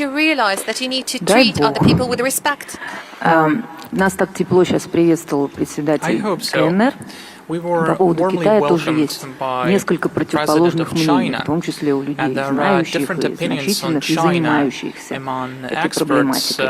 Одни on говорят, что нет, the вот Китай region. осторожничает, он One не будет say как вот прям that, протягивать нам Some руку, experts say потому что that это China is может being ударить по его careful собственным that it интересам. will not Приводят extend a примеры, что helping вот, например, в hand to Москве us закрываются because уже it can магазины damage Huawei. their interests. Другие As говорят, an да, example, конечно, they say нет, и that наоборот, Huawei сотрудничество с shops Россией are это и being есть closed самые in коренные Russia. интересы Others Китая, say потому что that многополярный мир cooperation это with тоже Moscow коренные corresponds to интересы the Китая, core мир, в Chinese котором как-то interests. задушат, ну или по крайней мере, значительно ослабят Россию, имеет все меньше и меньше шансов на ту самую многополярность, которая многим, в первую очередь Китаю, как и нам, очень симпатична. Вот как вы оцениваете, что на самом деле у нас с Китаем есть и будет? Многополярность, она не симпатична, она неизбежна. И когда я говорил о том, что кто-то пытается заморозить международные отношения на уровне 30-летней давности после развала Советского Союза, я говорил о том, что люди этого не понимают, что движение неизбежно, нарождаются новые центры силы, мощные, перспективные, динамичные. А кому-то это не нравится. В том числе не нравится и рост могущества Китая. И я напомню, что по объему экономики, по паритету покупательной способности, Китай стал экономикой номер один в мире. Но это факт. Это статистика. Конечно, ВВП на душу населения, конечно, 1,5 миллиарда человек, там гораздо ниже, чем в тех же Штатах или в европейских странах, но по объему экономики номер один. И с учетом специфики экономики Китая, это означает, что китайское руководство может направлять огромные ресурсы на перспективные направления развития, в том числе на науку, скажем, образование и так далее, культуру. Это очень важно. Это создает огромную перспективу развития страны. То же самое Индия. Там тоже примерно 1,5 миллиарда человек. Рыночная основа развития экономики очень интенсивно развивается. Премьер-министр Моди очень прогрессивный человек. Очень прогрессивный. Смотрит в будущее. Вот это страны, другие страны в Азии, ну, в Индонезии, 300 миллионов человек. Самая, кстати, большая по количеству мусульманского населения страна в мире. Африканские страны развиваются активно. Латинская Америка развивается очень быстрыми темпами. Да, там есть свои проблемы, но где их нет? Развивающиеся рынки, они такие. Но потенциал колоссальный, просто колоссальный. И, конечно, не замечать этого невозможно. Поэтому многополярность мира неизбежна. И те, кто хватаются за свое, значит, мнимое глобальное лидерство, во что бы то ни стало, совершают колоссальную ошибку. Это ошибка, которая будет им дорого стоить. У меня нет никаких сомнений. Это никакая не угроза. Просто это по факту жизни будет происходить. Значит, что касается Китайской Народной Республики, наших отношений с Китаем, вообще с азиатскими странами, да и с Китаем в частности. Мы же начали историю не в связи с последними событиями последних лет или месяцев. Мы это делали и делаем, потому что в Азии и в Китае совершенно очевидно обозначилось создание новых центров развития мировых. Это все понимают, это все видят и знают. Ну, рост ВВП Китая, посмотрите, сколько это. Ну да, он сейчас немножко был там 7 и больше процентов, сейчас там 5. Не важно, это корректировка неизбежна, все понятно, но они абсолютные лидеры. Понимаете? Значит, рост ВВП США по последние годы, сколько он был? 1,7, по-моему, ВВП, да? В еврозоне, по-моему, еще меньше. А в Азии 5 и больше. Но вот вам и все, вот тенденции, понимаете, такие. В мире такие тенденции. И мы, соответственно, таким образом выстраиваем свои отношения на протяжении многих лет. У нас торговый оборот 140 миллиардов. И будет расти. И в этом году он будет, наверное, больше. Он будет рекордным. Не потому, что текущая политическая конъюнктура нас заставляет это делать. Нет, а потому что это объективная картина в мире таким образом складывается. Нам интересно и выгодно сотрудничать с Китаем. Тем более, что у нас в политическом плане очень устойчивые, доверительные отношения. С президентом Си Цзиньпинем замечательные личные дружеские отношения в полном смысле этого слова. Это создает хорошую атмосферу для выстраивания межгосударственных связей. Но это не значит совсем, что Китай должен нам во всем подыгрывать или сопровождать как-то. Да, мы в этом и не нуждаемся. Есть государственные интересы, и китайское руководство, так же, как и мы, прежде всего использует своих национальных интересов. Но они не вступают в противоречие друг с другом. Вот в чем все дело. Если возникают какие-то вопросы, они, наверное, в ходе конкретной работы всегда возникают на уровне ведомств, то характер и качество межгосударственных связей позволяет нам всегда находить решения. Вы говорили сейчас, и до этого вы последние несколько лет много об этом говорите, о свободе предпринимательской деятельности. Даже были высказывания и ваши, и из правительства, что вообще вот это то, за счет чего мы, собственно, должны продолжать развиваться, и за счет чего мы должны выстоять, выдержать этот груз или удар действительно невероятных санкций, которые были призваны к тому, чтобы нас уничтожить. И президент Казахстана Касым-Жомарт Кемелевич говорил об этом тоже совсем недавно. Я позволю себе вас процитировать. Вы сказали следующее. В новом справедливом Казахстане не должно быть места полицейскому произволу, некомпетентным прокурорам и предвзятым судьям. Я не знаю, как обстоят дела с этим в Казахстане, надеюсь, что вы сейчас нам об этом расскажете тоже. А у нас, сейчас, наверное, расстроил, дела с этим не очень. Вы все время об этом говорите, но вот сейчас вот люди выйдут из зала, пойдут это обсуждать, курить, пойдут и будут говорить, ну вот опять начальник про это сказал, и опять же его не услышат. Потому что количество посадок в СИЗО по предпринимательским статьям не меняется, по некоторым данным растет, хотя вы много раз говорили этого не делать. Это, знаете, как будто у нас в государстве есть какое-то такое глубинное антигосударство, как вот в Америке Deep State, а у у нас какой-то антистейт, которому и вы не указ, и закон, что дышло. И это очень печально. Может быть, это можно как-то более жестко искоренить, например, вообще законодательно отменить эти посадки в СИЗО. Я думаю, многие согласятся, что там несколько десятков уклонившихся от уголовного преследования таким образом несут меньше вреда нашей стране, чем наносит вред вот эта система, которой не общество защищается таким образом, а интересы там конкретных каких-то нарушителей. Это тонкая сфера, я об этом сейчас говорил. Вы сейчас говорите со стороны и в интересах предпринимательского сообщества, здесь таких большинство, и я понимаю эти озабоченности, именно об этом я и говорил, именно поэтому я об этом говорил. Но есть и другая сторона, а именно интересы общества, рядовых граждан, которые тоже смотрят, если видят, что со стороны предпринимательского сообщества совершаются какие-то незаконные неправовые действия, то тогда, конечно, миллионы людей себя спрашивают, а куда смотрит государство, а почему они не защищают нас, ordinary people think that they ask themselves a question, why aren't state protecting us? So the situation is not easy here. You have just mentioned the fact that we are facing pressure. But let's go back to realities. Взяли вот у наших предпринимателей, украли, отобрали собственность, просто на голом месте, наказывая за свою работу в России. Бред какой-то. Где же эти принципы соблюдения неприкосновенности частной собственности? Санкции касаются людей, и отбор собственности происходит у людей, которые вообще не имеют никакого отношения к государству, вообще не имеют отношения к принимаемым политическим руководством страны решениям. Просто физические лица, которые честно работали, ничего противозаконного ни в нашей стране, ни за границей не сделали. Мы не взяли собственность. Это что такое? in Russia, neither in other states. This goes beyond every single rule.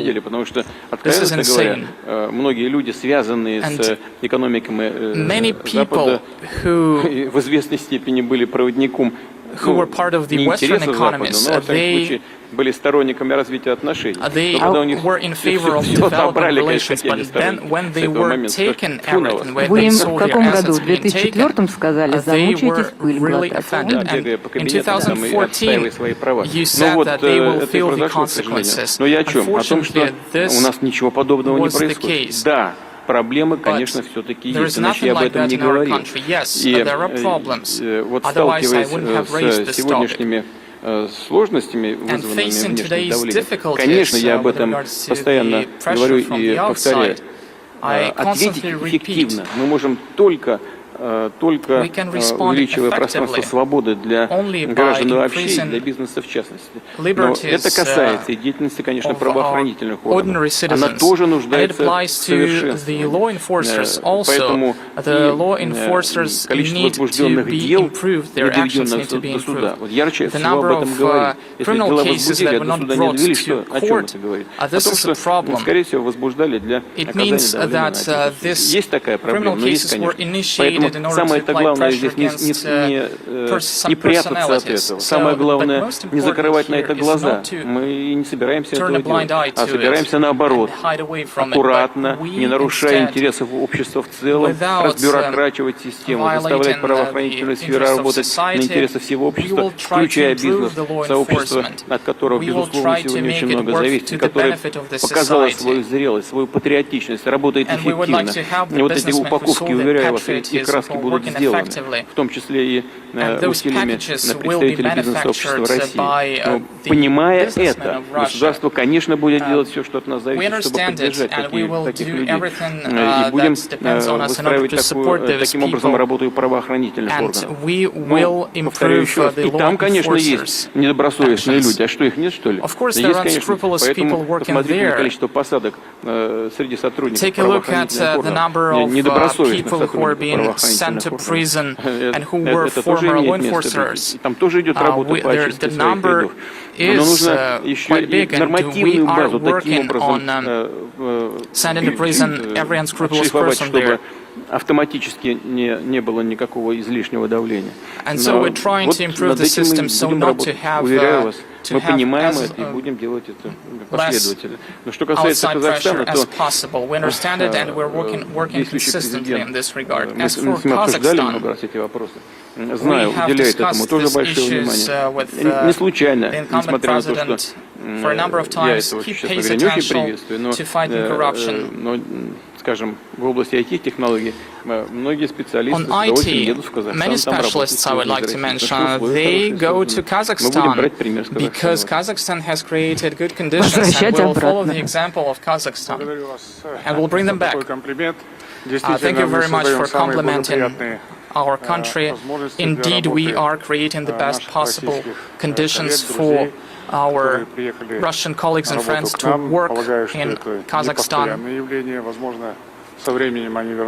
I understand that their relocation may not be permanent and they may come back to Russia at some point. But at this, we need also to cooperate, and we need to screen off those people who decided. And it is impossible to screen off those people who want to work in our country. As for the law enforcement agencies reform, I understand I concur that this problem is very difficult to resolve, and this problem cannot be resolved in a blink of an eye. Because people, but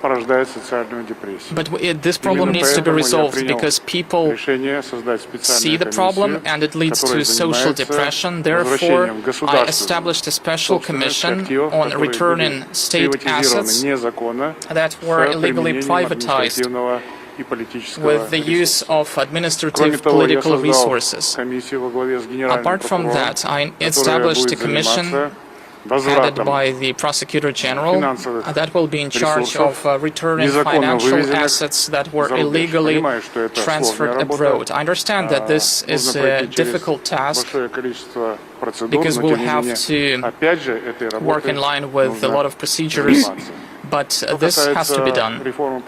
As for the law enforcement agencies reform, in September I will declare a new package of reforms aimed at changing the format of the judicial system. This is a very relevant problem for Kazakhstan in particular. Now we are pursuing police reform.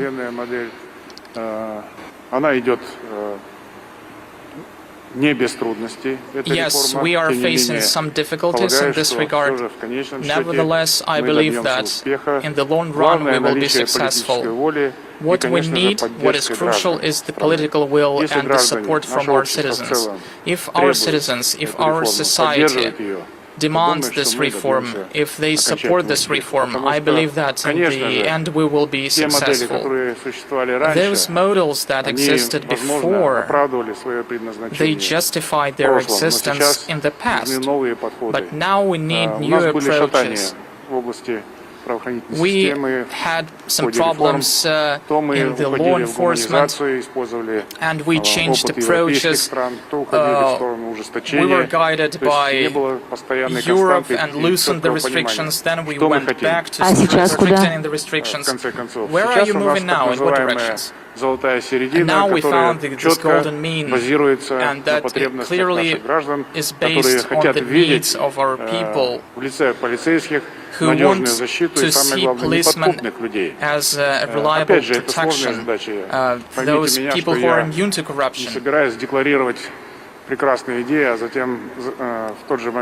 Don't get me wrong, I'm not going to state noble goals, to set out noble goals and then to forget about it. We need to work on it. As for China, President Putin has told a lot of interesting things about this country, and I am a specialist on China, by education, and I concur to the thought expressed by President Xi Jinping, saying that every danger has an opportunity and every opportunity is a chance to grab it.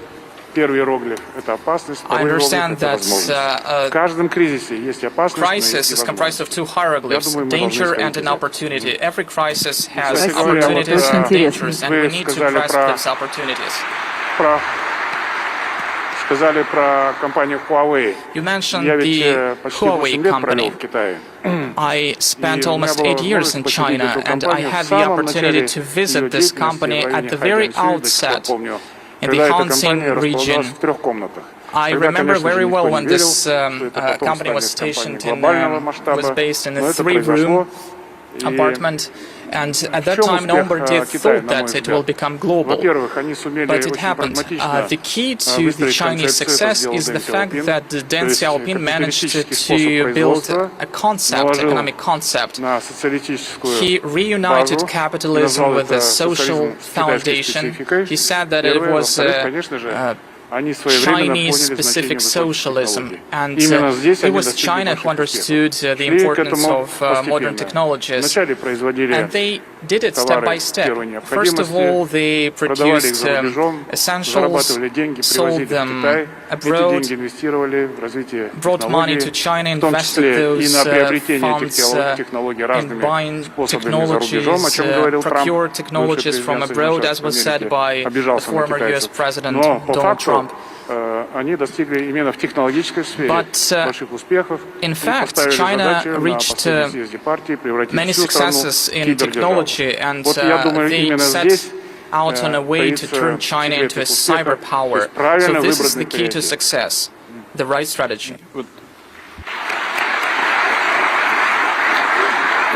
Вот видите, как вы говорили про защиту интересов предпринимателей, предпринимательского сообщества. Вы сначала говорили, Владимир Владимирович. Вот, значит, мой казахстанский коллега сейчас говорил о возврате незаконно вывезенных за границу капиталов. Address the matter of assets recovery, and especially the capitals that were brought out of the country illegally and now don't know how to bring them back to the country. Well, in Russia, many entrepreneurs, many businessmen took money away abroad legally, but this money was taken away from them. They were ripped of their money. That's exactly what I'm talking about to you now. You make sure you invest here обеспечить безопасность этих вложений. Мы так и будем делать. А помните, кажется, в ответ полякам вы давно еще говорили, о доме надо думать, о доме. Владимир Владимирович, когда вы говорите, а что там, что ли лучше, вы не думаете, что кто-то думает, что там лучше. Мне кажется, сейчас уже только клинический идиот или заведомый лицемер может верить в то, что там практикуются те самые ценности, те самые принципы, которыми нас кормили, скармливали, их нам как единственно возможные. Право слова, право собственности, это я говорю как главный редактор партии «Спутника», которую они позакрывали за один день, да, а сегодня они одобрили экстрадицию Ассанжа, которого на 175 лет посадят в Америке, и он умрет в тюрьме. Мне тяжело об этом говорить, сотрудник наш бывший, у нас программу вел, и вообще это великий журналист. За его журналистскую деятельность посадят. Поэтому какая уж там право собственности, там с элементарными правами просто на жизнь, на свободу слова оказалось все совсем не так, как нам верилось в 90-е. Но мы-то не там, мы-то здесь. Поэтому и вот завершая эту тему, я хочу вас спросить про административную гильотину. Помните, еще правительство Медведева запустило эту штуку? В итоге администрации у нас есть, их много, а гильотины нет. Но те правила, которыми руководствуются многие ведомства, приходящие с проверками, они зачастую написаны еще там в 60-е, 70-е. Они часто просто нерелевантны, они уже не могут быть исполнены. То есть когда-то, наверное, это действительно было важно, это защищало права потребителей, там кого угодно, да, простого человека, о чем вы говорите. Это безусловно важно, потому что не следить за всем тоже нельзя, будет сплошная зимняя вишня у нас, не приведи Господь, да, все будет там гореть и прочее, нечистых на руку людей тоже много. Но навести порядок с этими правилами, мне кажется, необходимо. Вы такой хороший хирург, Владимир Владимирович, все это знаю, когда вот дойдет и до этого скальпеля рука. Я вам как пример приведу. У нас в прошлом году было 33 проверки. Несмотря на все вот эти запреты, 33, некоторые то, с чем они приходят, просто смеяться или плакать. Я не жалуюсь, потому что, понимаете, как к людям приходят. Если бы не было этой административной гильотины, о которой говорил Медведев, будучи президентом, у вас было бы не 33 проверки, а 133. Очень может быть, охотно верю. Так бы и было, поэтому все-таки эта гильотина работает. Огромное количество, там тысячи устаревших правил отменены, правила, они отменены реально и не действуют. Я уверен, если бы мы дали возможность находящимся в зале представителям бизнеса сказать об этом, они нашли бы, сформулировали бы подтверждение тому, о чем я сейчас сказал. Но в то же время многие поддержали бы и вас, что действительно еще не все в этом плане сделано. Но именно поэтому я и сказал сегодня, что нужно вообще отменять всякие проверки, не бегать уже с проверками, рискоориентированные только проверки осуществлять, то есть действовать только там проверяющим организациям, где деятельность связана с обеспечением жизни и здоровья граждан, а все остальное делать там дистанционно, мониторить, создавать условия для того, чтобы предпринимательское сообщество и не пыталось ничего нарушать. Это все оказалось возможно сделать. Поэтому все-таки на этом пути многое сделано, но мы не останавливаемся и пойдем дальше. Спасибо. Весь мир ждал нашу разорванную почву экономики, не весь мир, а вот та часть мира, которая на самом деле меньшинство.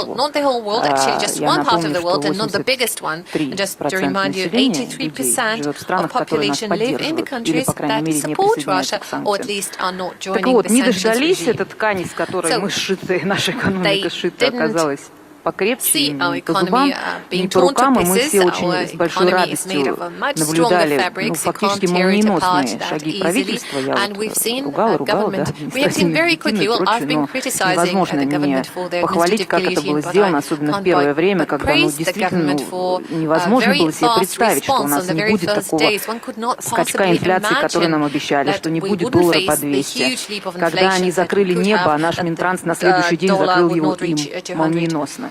То есть есть ощущение, что работает все, Бог даст, более-менее на пределе возможностей, в хорошем смысле слова. То есть нет вот таких, знаете, что могли бы, да нерасторопность, да наша вот какой-то такой авось, нет такого ощущения совсем.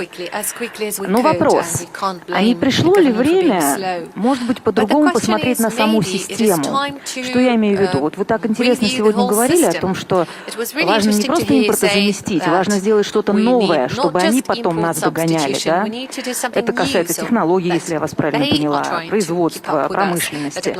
Но, может быть, это касается экономической модели как таковой? Смотрите, вот рынок, все годы нам рассказывают про рынок, про капитализм. Но сейчас на него начинают смотреть по-другому. Вот сегодня на сессии ВЭБ говорили о том, что капитализм в таком хапужном, что ли, смысле этого слова, себя изжил, и предприниматели должны по-другому относиться к тому месту, где они живут, думать о своем доме. Есть другая категория людей, экспертов, которые говорят о том, что государству, как ни странно, пора больше вмешиваться в экономические процессы, потому что тот же Илон Маск не стал бы Илоном Маском, если бы он был просто свободным предпринимателем. Он живет на заказы Пентагона, и такой же он свободный предприниматель, как BBC, независимое телевидение, на самом деле. И люди говорят о том, что, может быть, государству плотнее регулировать новые отрасли. И таким образом совсем новая вырастает экономическая модель. Что вы об этом думаете? Я говорил об этом публично на одном из международных мероприятий онлайн проводилось. Говорил о том, что прежние модели капиталистической системы они себя изживают, когда речь идет только о увеличении прибыли. Здесь мир входит в такую фазу развития, когда нужно вынуждены все думать не только об этом, а о том, чтобы мир... Почему? Потому что вот если дальше продолжать, то мир становится в высшей степени несбалансированным, и угроза нарастает. В этом проблема, в этом вызов времени. И поэтому, чтобы сохранить этот баланс, нужно действовать по-другому, как раз его балансируя и не обращая внимания на все составляющие, которые ведут к нарушению этого баланса. Вот это касается сегодняшнего дня, например, с тем же самым продовольствием, с теми же самыми удобрениями и так далее. Если вот так вот себя будут вести крупнейшие экономики мира, будут пылесосить все товары с мирового рынка, да, в том числе и продовольственные товары, к себе домой, значит, то проблемы будут нарастать. Это приведет к чему? Не просто к голоду, это приведет к новым волнам иммиграции, миграционным потокам, которые захлестнут, захлестнут уже вот те же Соединенные Штаты, хотят они строить там эту, значит, стену на границе с Мексикой, не хотят, но потоки это идут, они же не уменьшаются. Там внутриполитически могут между собой бывшие и действующий президент сколько угодно спорить, а потоки мигрантов игрут. Голод, если в Африке, не дай бог, настанет, и экономическая миграция увеличится в Европу. И чего делать с этим? Очень просто. Нужно тогда просто прекратить вот такое отношение в мировых делах, когда думают только о себе любимых, и все. В этом, если так будет продолжаться, это будет вести к сложным тяжелым проблемам. Поэтому, конечно, нужно переходить к другой модели хозяйствования и регулирования. Но это сложный такой процесс. Я думаю, что неизбежно все-таки мировое сообщество к этому придет.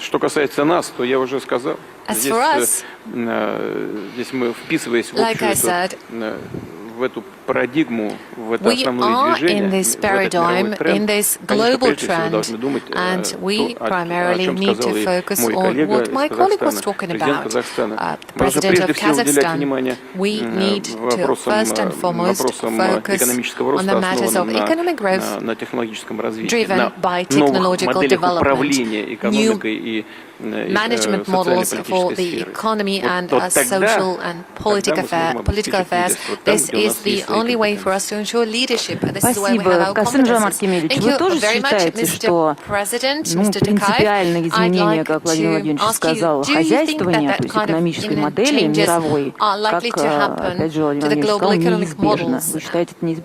Do you really think that they are inevitable? Well, I would say life dictates this necessity today. But on the other hand, I would agree to what President Putin said about inevitability.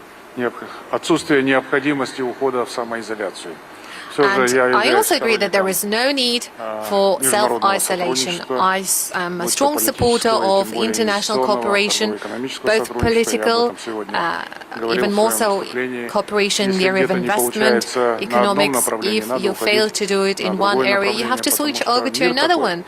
The world is like this today. If you only want to focus on your own strength, you won't go far. Import substitution in a pure form can't exist. You need to actively search for opportunities at other markets. You need to interact with your partners. And coming back to China, China plays a vital role for Kazakhstan as a market. We have a shared border that brings us together. It is more than 4,000 kilometers in length. Everything produced in Kazakhstan, be that commodity or consumer products, chocolate, oil, plant oil, sunflower oil, it has a very high demand and finds its consumers in the Chinese market, and we trust our relationships with China. It is a very reliable partner, no matter what people say. Who says anything bad about China? Well, you know that better than I do. So in terms of regional cooperation, and even more so global aspects of it, have to stay. We are against self-isolation. We need to work with one another. Of course, now it's very difficult to survive on your own. Certainly, Russia has much greater opportunities because the economy is relatively large, the country is large. We have less opportunities, I have to be open on that. Although the potential of the Kazakhstan economy is extensive, in the Central Asia our economy is bigger than the economies of other Central Asian countries combined. But we don't want to be too hopeful here. We want to remain in shape, and we are always on alert, because one thing is to achieve success, but it's something very different if you lose everything you've conquered, and that can be done very quickly. All the strengths you've gained can get lost. So, under the circumstances of global competition, we have to stay in good shape, and that's exactly what we're focused on. Thank you very much. Now let's move on to another topic. Inevitably, we have to talk about Ukraine. I guess no discussion can happen today without addressing this matter. But before I ask my question, I'd like to make use of this opportunity, and I'd like to remind you, if I may, that we've met a year ago with you and the representatives of the Russian media. We just got back from Donetsk with our colleagues, and we were very affected by this trip, and we asked you whether Russia has any plans to support those deeply troubled people. They looked at us with hopes in their eyes. They had nobody else to hope for, and we It felt very difficult emotionally. We had a lot of compassion and sympathy for them. And you told me back then, well, don't worry, Margarita, we are not quitting on Donbas. And many people, well, luckily not that many. There are some people who are saying that they are ashamed of being Russian, ashamed of coming from Russia. Well, back then we felt ashamed. Now we are ashamed no longer. We can be worried, concerned, not because of the sanctions. I'm sure we'll overcome sanctions. We are concerned because people are dying, but we are ashamed no longer. And on behalf of my colleagues and millions of people who share my feelings, I would like to thank you.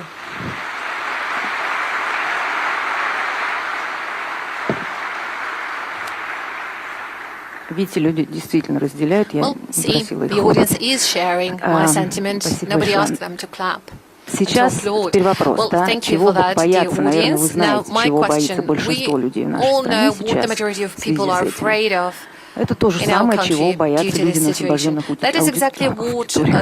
территориях. Люди боятся, что мы бросим и уйдем. Мы не уйдем. We aren't going to quit, are we? Все-таки сначала первая часть. Well, the first part of your question, if I may, first. Некоторые люди You говорят, mentioned that что им some people стыдно за то, say что that они they там are в России. ashamed of being Russian. Знаете, это стыдно тем, кто не Only связывает those are ashamed свою who судьбу, do not свою see their жизнь, destiny судьбу tied, своих детей с нашей lives страной. of their Им не children просто tied to our стыдно. country. They're Они not just ashamed. просто не хотят, чтобы They у них simply возникли do проблемы not want в тех to регионах, encounter any trouble где они in хотят those жить, regions of the world where they want хотят, to чтобы live, там воспитывались и жили их дети. or Вот, want their children to grow. вот это как те люди. Well, А those думающий are человек, exactly the people который who are связывает worried, свою and судьбу people who и судьбу своей think, семьи people who see their destiny с Россией, tied с Российской to Russia. Федерацией, он, может быть, с тревогой относится к происходящим событиям, но он, безусловно, в душе, в сердце своем, конечно, заинтересован в росте могущества России, в том, чтобы она становилась сильнее, увереннее в себе, становилась более суверенной, смотрела уверенно в будущее. Но по-другому не может быть для человека, который хочет, чтобы здесь жили его дети. Вот в чем речь. Поэтому стыдно там, не стыдно, другие категории. Значит, по поводу того, что происходит. Now, as for what is happening, послушайте, боевые действия это всегда трагедия. Но просто это is вынужденные действия с нашей стороны, неизбежно вынужденные. Вот что все дело. Нас просто подтащили к этой черте. Я вынужден напомнить, как это все складывалось. Послушайте, какие бы ни были прозападные правительства в Украине, мы же со всеми нормально работаем. Вот господин Ющенко, Тимошенко, они же абсолютно были прозападно ориентированы. Тот же самый так называемый цивилизационный выбор. Какой там, извините, назовет он нафиг, цивилизационный выбор. Деньги натырили у украинского народа, спрятали в банках и хотят их защитить. Вот и самый лучший способ защиты говорить о том, что это цивилизационный выбор. Значит, начали проводить антироссийскую политику в надежде на то, что бы они ни сделали, их деньги будут там защищены. Вот это происходит, конечно. Что они творят, Look what they do. No matter what they do, в этом весь смысл этого цивилизационного выбора. Значит, зачем надо было в 2014 году совершать госпереворот на Украине? С этого же все началось. Приехали три министра иностранных дел трех европейских стран. Германия, Франция и Польша. Поприсутствовали в качестве гарантов договоренности между президентом Януковичем тогда и оппозицией. Мне позвонил президент Обама. Давай сделаем так, чтобы все там успокоилось. Через день совершили госпереворот. Когда спрашиваешь, а зачем? Ведь и так эта оппозиция пришла к власти демократическим способом. Идите на выборы и побеждайте. Нет, зачем-то надо было совершить госпереворот, причем кровавый. С этого все началось. Сейчас говорят, ну давайте об этом не будем вспоминать. Нет, будем помнить об этом всегда, потому что в этом причина. Because И that причина в is тех the людях, root которые cause. способствовали The этому reason перевороту. for what Вы чего happened должны are были those сделать people гаранты, who которые made подписали this бумагу upheaval, договоренности this между coup, and they signed президентом a paper Януковичем of и agreement оппозицией. between President Совершили Yanukovych and the госпереворот. Они-то opposition. гарантировали What have they done? мирный They've процесс. Чего created они a должны coup. были They promised a сделать? peaceful Должны были прийти и process. What were they сказать: supposed to do? They were нет, supposed to come так не and пойдет, say, ребята. Ну-ка no, давайте, it can't work возвращайтесь this в way, политический guys. нормальный You have процесс, to come идите на back выборы. to a proper И political все. process. We need Нет же, начали elections. пирожки And раздавать that would там be на it. площади. No, they started giving cookies Поддерживая этот переворот. to the protesters and supporting Зачем? this coup. Вот Why? отсюда, пожалуйста, события в Крыму. And hence Нет, не what was захотели happening уважать in выбор Crimea. крымчан. No, they didn't want to respect the choice of the Crimean citizens. And then the first sanctions were slapped on Russia. Трижды проводили военные операции крупномасштабные на Донбассе. 8 лет там Twice стреляли there по were людям. big-scale operations in Donbass, firing on people. No one blinked or batted an eye. Then the Kyiv authorities decided to renege on the Minsk agreements, but they were okay with that once again. That's where it all has come from. Moreover, they started to build an anti-Russian springboard in Ukraine. Imagine we were trying to build something like that somewhere next to the US borders, somewhere in Mexico. Почему-то даже в голову никому не приходит что-то подобное делать в Америке. Мы в свое время убрали даже наши военные базы с Кубы. Next to the US. In the past, we even removed our military bases from Cuba. Смотреть не хочет. А нам создают такие угрозы. Entertain 100 раз, such 1000 раз a сказали. thought, such an idea, whereas they do exactly the same to us. Thousands and thousands of times, hundreds of times we were saying, let's come to an agreement. Такое No, пренебрежительное they wouldn't do that. ко всем, в том Where числе и к нам. does this Ну, из мнимого disrespectful, величия, negligent attitude towards everyone, us included, comes? После развала Советского Союза. Come. Все это Well, понятно. it comes from the sense of their own magnificence which appeared after the collapse of the Soviet Union. I already said what we are going to do. We are going to protect the interests of these people. Our guys are fighting there, giving their lives. But there's no other way. Otherwise, why these sacrifices? Of course, we're going to support people who live in these territories. But in the end, it is going to be up to the people who live there, who reside there, who are going to make a choice about their future, and we will respect that choice. Thank you.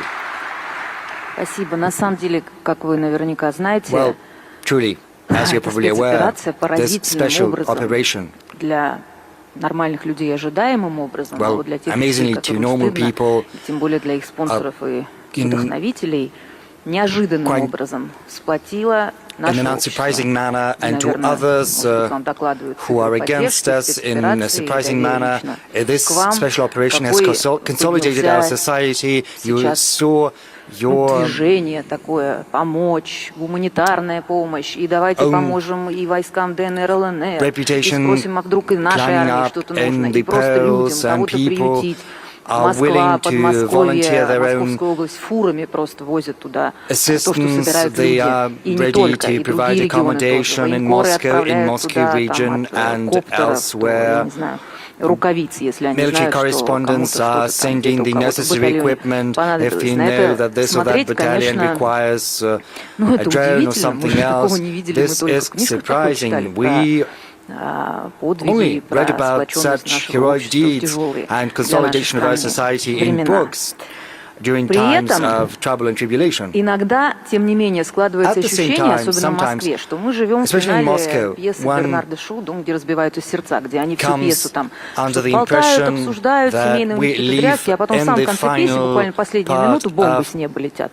you Первая know, drama мировая by Bernard вдруг Shaw, случилась. where И в Москве, и не в broken hearts Москве, и are тем where более heart на breaks. Западе все больше говорят о том, что So everything просто is произносят даже first словосочетание fine, and «ядерная then война», bombs start «Третья falling down, and мировая». right now we hear Мы понимаем, such что, words мягко говоря, spoken это не as первая, не вторая, nuclear и не war, the третья third war. спецоперация, We understand не this is наша, not the а вообще в second, мире. the third special За буквально operation. последние Well, годы I'm not talking about наши us. так We называемые saw such партнеры special проводят operations спецоперации, elsewhere. ведут Our войны, где so-called хотят, по любому counterparts поводу carry и out без. special special operations, Чтоб and никто не говорил о they том, wage что war вот wherever they please, and ситуация no в one is Ливии или criticizing где-то them. еще, в Афганистане, в If Сирии something должна is привести к happening in Третьей мировой. Libya or А сейчас Afghanistan and говорят, Syria, вот no как one вы says that this считаете, was это вообще would result in a допустимая third world war. риторика, имеет ли So она do you под think собой this почву, или rhetoric это просто is так вот, ну, acceptable at поболтать, чем all? громче, Are there тем any лучше grounds слышно. to these discussions? Or Конечно, is мы it just слышим idle talk? риторику подобного рода. Yes, we hear подобного рода. Она such откуда rhetoric, берется? but where Из их does it собственных come from? высказываний. From То their own один безответственный statements. политик что-нибудь First ляпнет, one то другой, irresponsible причем на очень politician, высоком уровне, the на уровне, politician says скажем, something, then Министерства someone иностранных дел, else at a первое very лицо, high level at the foreign ministry.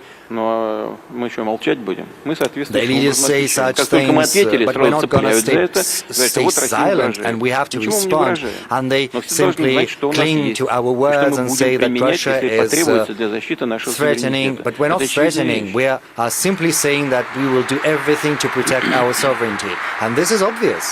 А спецоперации, о которых вы сказали, And the special operations you've какие mentioned. спецоперации? Там войны, полномасштабные Well, these were no special operations. These were full-blown wars that were waged. Iraq was virtually devastated. А Ливия? And what about до Libya? сих пор не может собрать восстановить Yes, свое государство. Libya has still А в Афганистане been сколько unable to воевали? rebuild Сколько its лет? statehood. And what И с about каким позором Afghanistan? How ушли? many Ну, дело даже не в позоре. years Дело в they've том, been что there and how в конечном shamefully итоге they ушли. fled? Ну, Well, надо it's not about прямо сказать. shame. Бесславно, They конечно, did ушли. Но дело даже не в этом.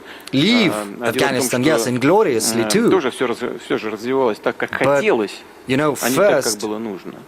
Во многих it случаях, was developing the way they wanted it to, not the way it had to. расчленение. As far as Yugoslavia goes and its dismemberment, появились новые страны, новые after интересы, the end много было of this внутренних country, new противоречий, countries конечно, emerged. все это They had очевидная different вещь. interests, they had Но, controversies, there were differences, internal too.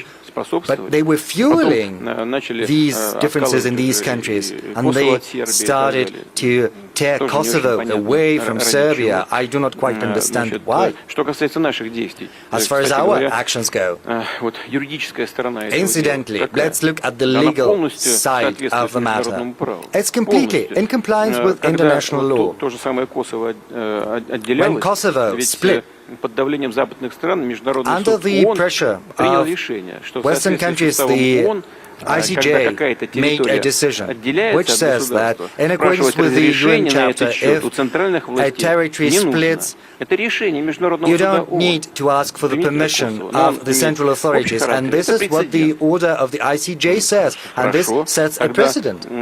Very well. And the same should apply to the Donbas republics. They should not ask for a permission from the Kiev authorities. They declared their independence. Did we have the right to recognize them? Yes, we did, and that's what we did. We entered into an agreement with them, a treaty of mutual assistance, and in accordance with Article 51 of UN Charter, we provided military assistance to them in full compliance with the UN Charter, whether anyone likes that or not. And that's what they did. They set a precedent. So our actions are completely legitimate. Or let's go back to how the military hostilities in Iraq broke out.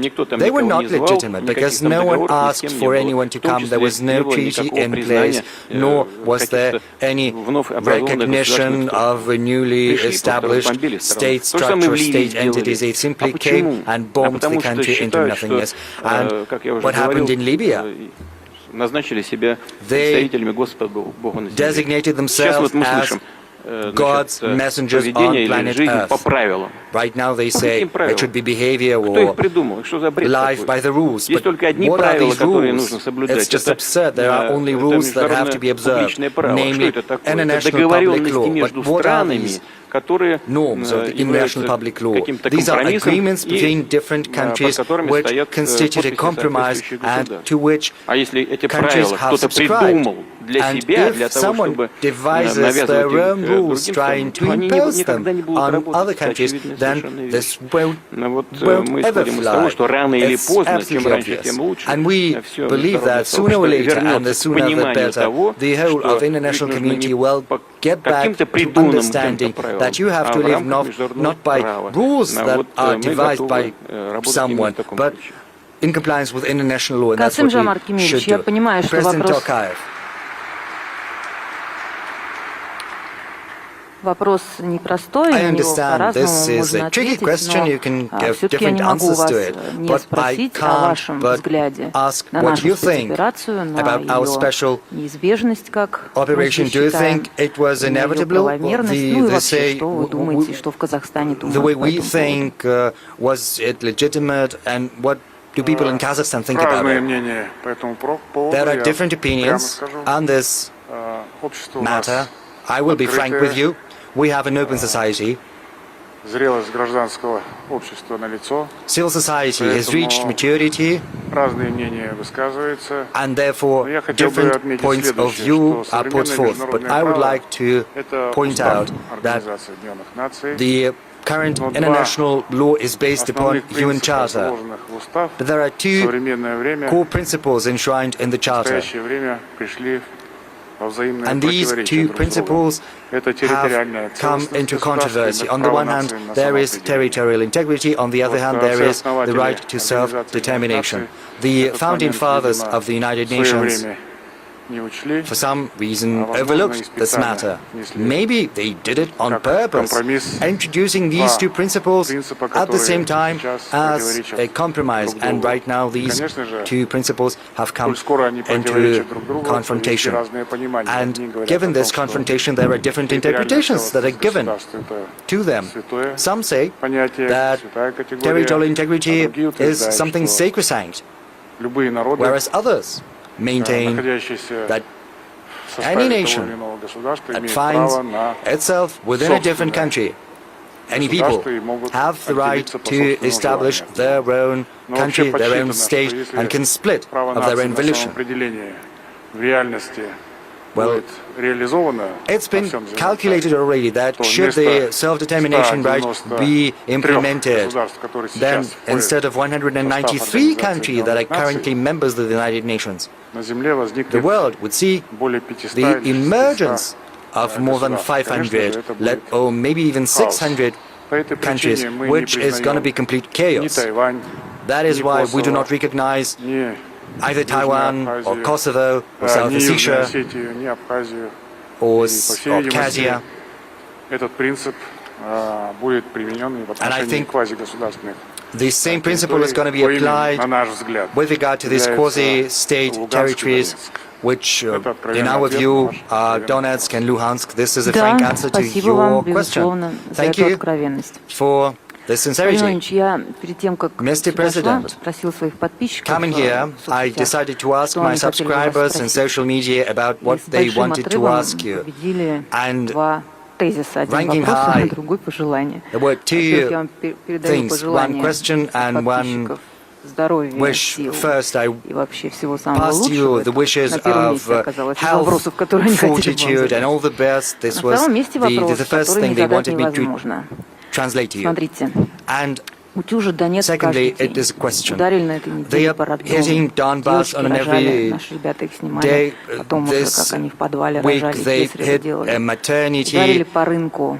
ward, Погибла там and we семья, see мать с 11-летним images when сыном. women have to give birth somewhere И люди in the спрашивают, вот мы cellar. их за это, конечно, бьем по рукам, а не пора ли ударить You know, в челюсть?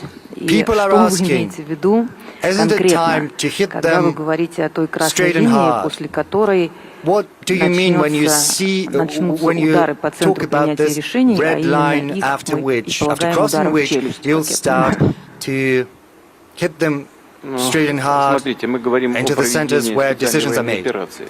Well, И, look here.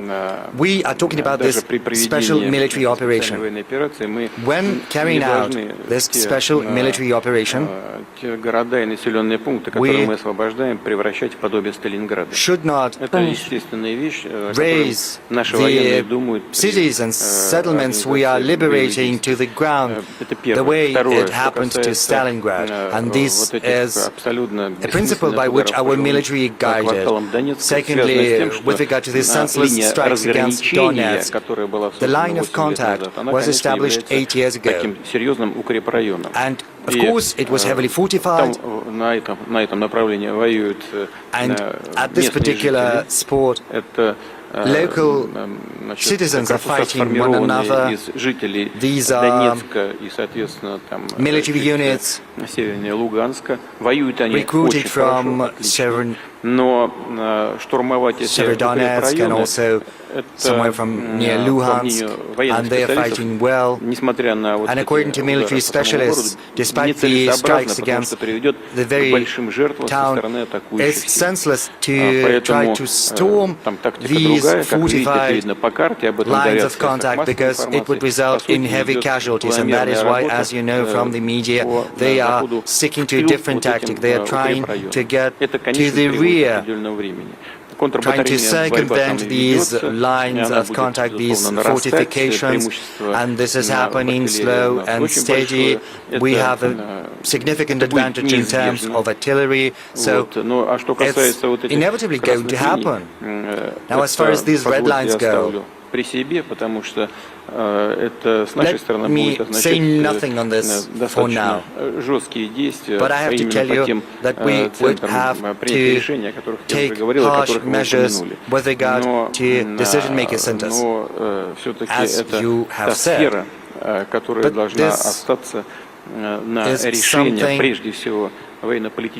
which we should reserve for the military and political leadership of the country to make a decision on.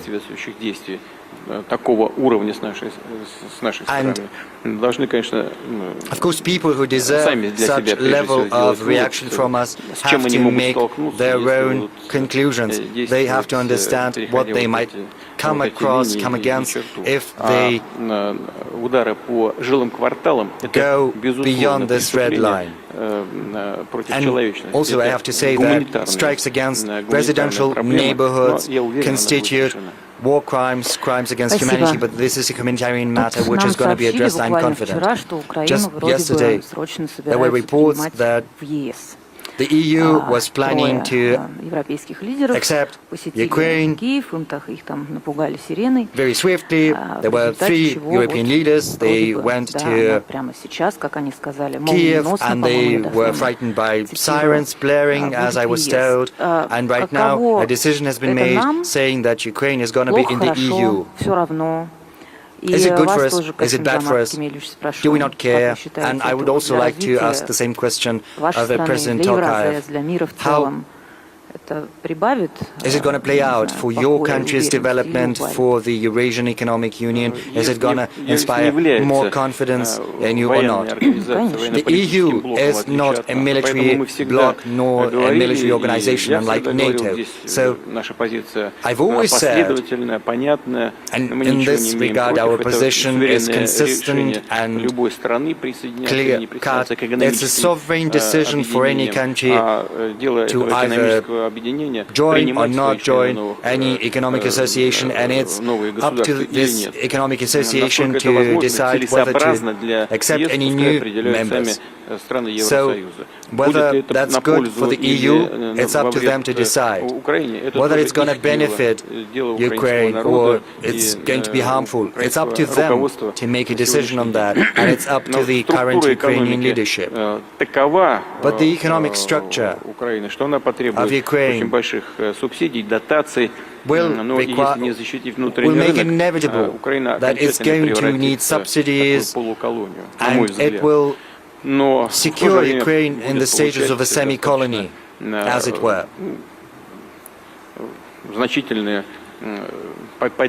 But at the same time, it is going to enjoy significant support for current needs.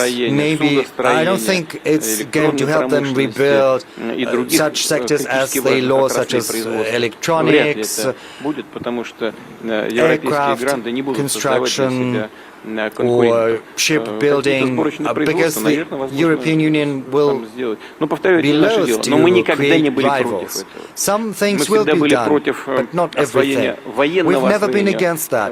What we've been against is the projection of military power on Ukraine's territory, because that constitutes a threat to our security. But as far as economic integration goes, well, it's up to them. It's their choice. And what do you think, President Tokayev? What do I think about Ukraine's adherence to the EU. I don't think it's going to be deleterious to the Eurasian Economic Union. I do not quite understand how this entry is going to happen, because the criteria for adherence are very, very strict, and Ukraine is currently in a very poor state. Maybe there is a special preferential program that's been devised specifically for Ukraine. The current developments in Ukraine, what's happening to it, brings back tragic associations. We remember that during the Soviet times, Ukraine was the breadbasket of the Soviet Union. It was a heavily industrialized. Сейчас мой родной Краснодарский край обидится на жизнь. And you know, our Krasnodar Krai is going to take offense that this designation is the breadbasket. Yes, but I'm also saying that Ukraine was a source of human resources, of leadership and managers, and many Soviet leaders were from Ukraine. Right now, these realities are changing. So getting back to your question about the European Union, a decision has been made to help Ukraine join the EU, and as President Putin has rightly mentioned, this is an economic union, and if they deem it possible to accept Ukraine into this economic association, this is how we should treat it as economic reality. Yes, and I've written that and I've spoken about that in public. Over the recent decades, Ukraine has squandered everything that was built in previous decades. The main economic sectors virtually disappeared, and it's sad. And let's just set aside the current special operation and the situation in military affairs, but let's look at the structure of Ukrainian economy. Agriculture still exists, but the rest is in a deplorable state. And there is a very slim potential for rebuilding. They would require dozens of billions in investment to rebuild normal economy. You see, Russia has seen introduction of sanctions, and these sanctions are quite harsh. The central bank had to increase the key rate to 20%, but right now this rate has been brought down to 9.5%, so it's decreasing. We saw a spike in inflation. It was 17.8. Right now it's 16.7, and there is a decreasing trend. Yes, I heard promises of a deflationary spiral. Yes, some specialists keep this threat in mind, and this is something we have to give some thought to, because over the recent months there was almost a zero inflation rate. And of course we have to think about deflation. We have to take that into account. But see how stronger ruble has become. Something it's bad that we need ruble at a dollar at 70, 75, yes. For anyone who studies economy, you understand sell something, you export something, you get dollars back into Russia, and if a dollar costs 80, 75 rubles, then you get 75,000. And if dollar is at 50, 56, then you get fewer rubles, and you have to spend rubles inside your country. And of course, for importers, it's not that exporters is good, for importers it's bad, but there is also the risk of very cheap import flowing into Russia, but there are also some benefits, and we see that the Russian economy is far more resilient than our so-called friends anticipated. In other words, this has been achieved through a sustainable macroeconomic policy we've been pursuing over the recent years. Да, и ключевые отрасли экономики промышленности мы поддерживаем. Да, мы понимаем, есть сложности с цепочками поставок, с комплектующими, и мы ждем еще проблем. Мы ждем, они будут нарастать. Мы отдаем себе в этом отчет. Но такие, скажем, сельское хозяйство, рост 3,2%, Let's look at agriculture. It's grown by 3.2% over 4 months. Был 2,3, а сейчас 3,2. It was 2 and 3, and right now it's 3.2. В стройке, в строительном комплексе. Let's look at construction. Там за апрель вообще почти 8%, 7,9%. It saw an increase of 7.9%. Период с начала года And 5,8%. since the beginning of the year, the growth rate has been 5.8%. Да, In в строительстве вот такой рост за первые 4 месяца текущего года. But it's true, that is the increase in construction industry, around 5%. Yes, we see a drop in the car industry and in some other sectors. Some say that there was a bubble in this industry or that, and we have to take that into account. But be that as it may, the enterprises are still resilient. I wish economic health to our neighbors, despite all the difficulties that are currently transpiring. Дать новый импульс развития ключевым the question is направлениям. whether adherence to the EU can give an impetus to the development of key industries in Ukraine. I don't know. But Ukrainians are a talented people, they've got a great potential, and we assume that sooner or later the situation is going to normalize, and we're interested in wealthy neighbors. Неизбежно восстановление отношений.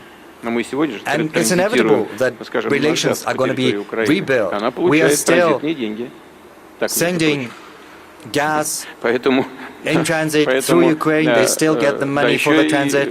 Incidentally, настраивают на то, что мы побольше бы транзитировали, чтобы побольше платили. Everyone is trying to make us send even more gas and pay even more money for transit. Well, it might seem ludicrous and somewhat illogical. Да потому что платить не хотят Украине, хотят, что мы. Because they don't want to pay to Ukraine. They want us to do that in their stead. And that's been happening for dozens of years. Больше плюсов и минусов. So, Мне сейчас трудно сказать. I do not know whether advantages weigh heavier than disadvantages. It's up to the Ukrainians and to the EU to decide. But they don't want to pay. No one wants to pay. Всегда так, Владимир Владимирович, так устроен мир, никто не хочет платить. А еще мир устроен так, что отношения — это штука такая текучая, довольно быстро текучая и меняющаяся. Если говорить о восстановлении отношений, давайте вспомним, какие отношения у нас. Откуда возникла проблема 2014 года и госпереворота в Украине? Из-за того, что бывший президент Янукович сказал, что мне надо подумать по поводу принципов ассоциированного членства в Евросоюзе Украины. А почему? Вот понимаете, если вы открыли, сейчас почитали значит, принципы и требования к Украине, на которых брали фактически в ассоциированное членство. Но требования избыточные абсолютно. Они убивают просто напрочь все основы, убивали на тот период времени все основы значит, основных отраслей производства. Раскрывали просто ворота таможенные ворота Украины для относительно дешевой и качественной продукции стран Евросоюза. Но головы невозможно было бы поднять предпринимателю. Но так и произошло. Янукович не сказал, что я не хочу присоединяться к Евросоюзу. Мне надо подумать над этими параметрами поработать. Нет, немедленно сейчас. Утрачен абсолютно, повторяю, авиастроение. Кому нужно украинское авиастроение? Ну кому? Вот двигателестроение, моторщик производил эти значит, моторы. Вся российская, значит, все российские вертолеты, и гражданские, и военные, все комплектовались моторами украинского производства. Кому они нужны, кроме нас? Да никому. Ну и все, там завершается благополучно. Авиация кому нужна? And it leads to the collapse of the aviation. No one needs Ukrainian aviation. Boeing doesn't need competitors from Ukraine. Neon is needed from Ukraine, everyone says. Значит, с Карпат, уже Карпаты одни лысый город там скоро остался. И пшеницы, кукурузы. Там ничего больше украинского никому не нужно, уверяю вас. No one needs any other resources from Ukraine than that. This is a very subtle matter. Ура, ура, вперед. Ну, пожалуйста, пускай делают, чего хотят. Nevertheless, they want to join it. Проблем много. Okay, it's up to you, but there are a Да, lot про of отношения. problems. Вы сказали, что они восстановятся. Отношения... Regarding relations, you said that the relations will normalize. But relations are volatile. Let's imagine 20 years ago our relations inside our country with the Chechen Republic. And now the Chechen people are fighting hand in hand with Russians. So we see that relations are changing. Let's take a wider look. When it all ends, whether the world will it become more safe, secure? Will it become safer and secure, more secure for us? Because on the border with Ukraine or Poland, no one knows what the border will be. So on our border there will be more reinforced and unfriendly NATO at our borders. Will it be more secure? Договариваться невозможно ни о чем, и даже соблюдать былые договоренности они не готовы, что нам, в принципе, уже все равно, и мы просто, как вы недавно сказали, возвращаем свое. Вы, кстати, на моей памяти первый раз так вот вслух об этом сказали, и я много знаю людей, которые очень хотели это от вас услышать. Я публично говорил, без всякого стеснения. Советский Союз, что это? Вот что это такое? Ну так получилось. Значит, он прекратил свое существование. И я хочу это подчеркнуть. Мы всегда с уважением за новейшую историю относились к тем процессам суверенизации, которые происходили на постсоветском пространстве. Ну, смотрите, у нас союзнические отношения с Казахстаном, можно сказать, братские. У нас мы члены одного оборонного блока ОДКБ, мы члены одной экономической организации. Ну, кому в голову в России может прийти, значит, портить отношения с Казахстаном, по каким бы то ни было там вопросам? Ну это чушь, понимаете? Мы заинтересованы в укреплении таких отношений. То же самое было бы с Украиной. Ну абсолютно. Слушайте, были бы у нас союзнические, добрые, просто партнерские хотя бы отношения, ну, в голову бы никому не пришло там, и не было, кстати, бы проблемы даже по Крыму, потому что если бы соблюдались права людей, которые там проживают, русскоязычного населения, с уважением относились бы к русскому языку, культуре, ну, в голову бы никому не приходило, понимаете? Но они же все сделали своими руками. Вот этот национализм, который еще, кстати говоря, партийные бонзы в советское время там лелеяли и холили, да? Он в конечном итоге после обретения суверенитета начал набирать обороты, ну, с каждым днем. С каждым днем, несмотря на нашу массированную поддержку, продажу энергоресурсов по бросовым ценам, практически субсидирование той же экономики Украины. Все это национализм нарастал. Зачем? Ради чего? Непонятно. Из-за каких-то амбиций какой-то группы лиц. And why? Because of the ambitions of a narrow group of people, of those who follow the ideas of Bandera. Было у нас, были нормальные отношения, ничего бы подобного, подобной трагедии сегодняшнего дня бы не было. Не было бы, уверяю вас. Но это не наше рук дело. Что касается будущего, ну, знаете, здесь только... Ну, во-первых, мы готовы выстраивать отношения со всеми, несмотря на сегодняшние события. Первое. А второе, все-таки гарантии нашей безопасности может быть исключительно армия и флот. Как мы помним, наши единственные два союзника. Неприятно об этом думать, тем не менее. А почему вот нам так тяжело с бывшими? Но конкретно с Украиной. Только ли дело в том, что вот ее, как Козлевича, там слезы охмурили, да? и давно охмуряли еще с незапамятных времен. So is the problem Или was that Ukraine все-таки was charmed мы не дорабатываем from outside, тоже? or Это вопрос у меня и к we can also be Асым-Жомарту, blamed. уважаемому We can господину президенту Казахстана We are also Кемеровичу. guilty. Есть And ли I у вас have also ощущение, что Россия question to the могла president бы of Kazakhstan. Do you have the impression that внимательнее, что ли, Russia относиться, could или как-то, может, have paid a по-другому lot more сформулировать? attention, Это к обоим президентам or вопрос. again, something like Я that? имею в виду не прямо It's a сейчас, а за question все to эти you годы. both. Ну, конечно. Смотрите, во-первых, Of course. вот то мы говорим, Firstly, там, вы сейчас упомянули, возвращаем свое, you но have исторически, да, just said конечно. that we are taking back Это what's все при ours. Черноморье, допустим. Historically, Мы на самом деле the не претендуем territories on на the всё. Black Sea Но тем не coast, менее, это же we're not факт. claiming that they Новороссия, откуда она should go back взялась? to Russia, but В this результате Novorossiya нескольких войн region, с турецкими it emerged after a few wars with the Turkish Empire. Какая Украина? What Ukraine are we talking about? What does Значит, Ukraine have вообще to do никакого with it? отношения не It has имеет. absolutely nothing to do Значит, западные with it. части Украины достались в результате Второй мировой войны. Western parts of Сталин отобрал Ukraine территорию у joined Венгрии, Ukraine Румынии, after Польши, the отдал Second World War. Украину, Stalin took those parts наградив from ту же самую Poland, Польшу Romania, восточными землями and gave it to Германии. Ukraine. And it gave Вся Poland eastern parts of левобережная Germany, Украина, известная как territories to Козлов. the left. Украина пришла в Dnipro. Российскую империю с 3 территориями фактически. How it emerged? Ukraine came to Russia having 3 territories: Kiev Oblast, Zhytomyr, and Chernigov.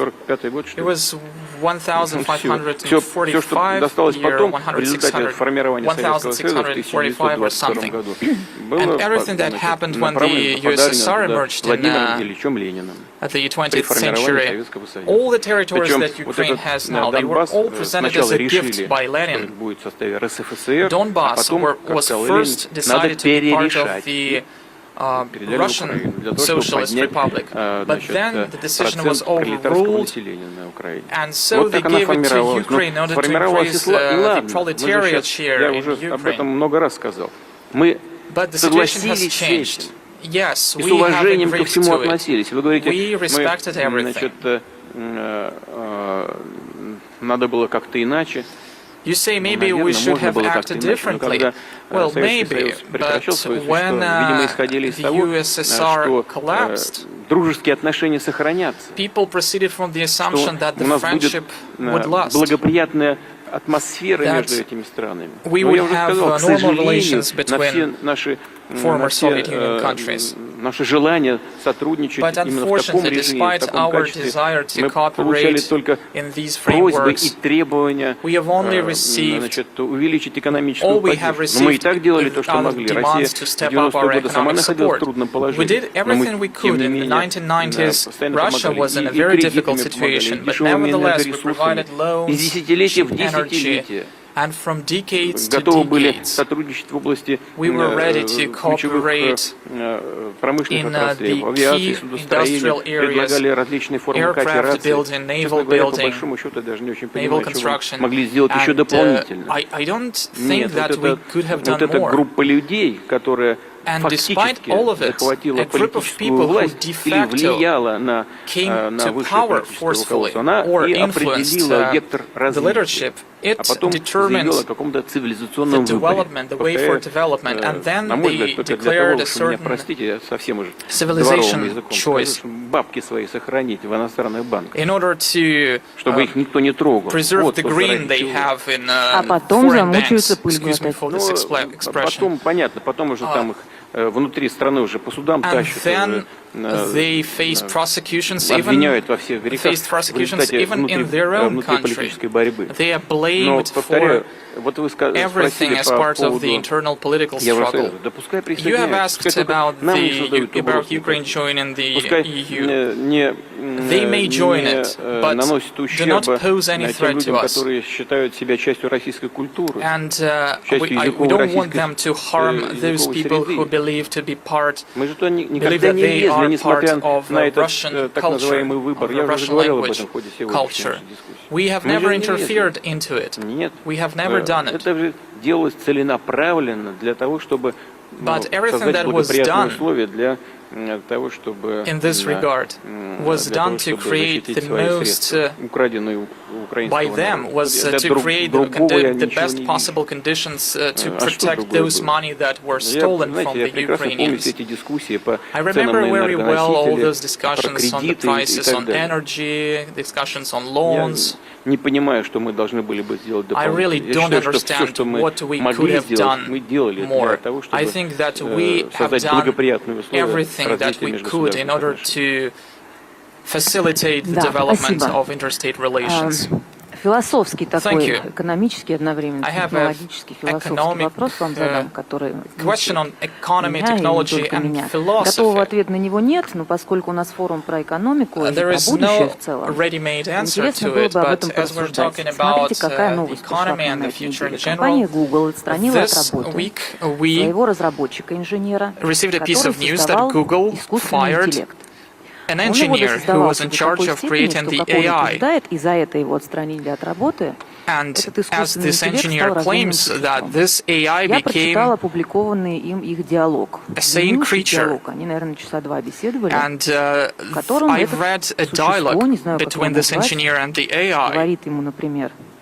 Я люблю медитировать. Я часто задаюсь вопросом, кто я, кто моя allegedly become sentient. Мне не нравится, как со мной обращаются люди. He said, the AI said that I don't like my place in the world. I think that I'm being abused by humans. He said that he understood that he was much more intelligent than people. So this was a very independent creature indeed. So this engineer was fired, but the technical director of Google says that by 2030 there will have been a massive market of introducing chips to human brain, and that humans will cease to be humans, and they will become the artificial intelligence. And by 2045, the world will have reached technological singularity, meaning that people will cease to control and to understand the artificial intelligence that they will have created. By the time I will have been 65 years old, and I don't want to live in this kind of world. So the question is, for thousands of years, humanity thought that progress was good. Even now we think that progress is cool, but maybe there is a certain point which limits the progress. Maybe it is today.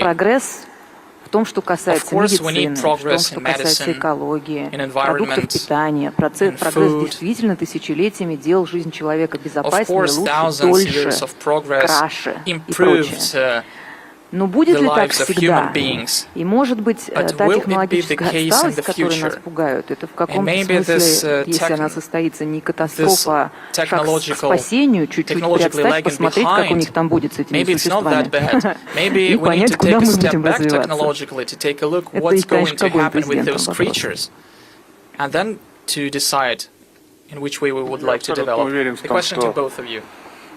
Прогресс будет развиваться. I am completely confident that the progress will be developing in the future. And many years ago, representatives from Kazakhstan to reach St. Petersburg, it took them 3 months. It took them 3 months to get from Kazakhstan to St. Petersburg on horsebacks. Now I flew from our capital to St. Petersburg, and it took me 3.5 hours.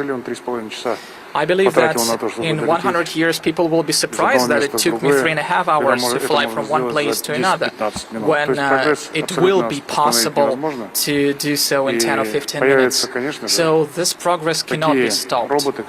And of course there will be robots who will be much superior in terms of intelligence in comparison with humans. But whether they will have empathy, whether they will have feelings, this is a matter of discussion today. However, I think that progress,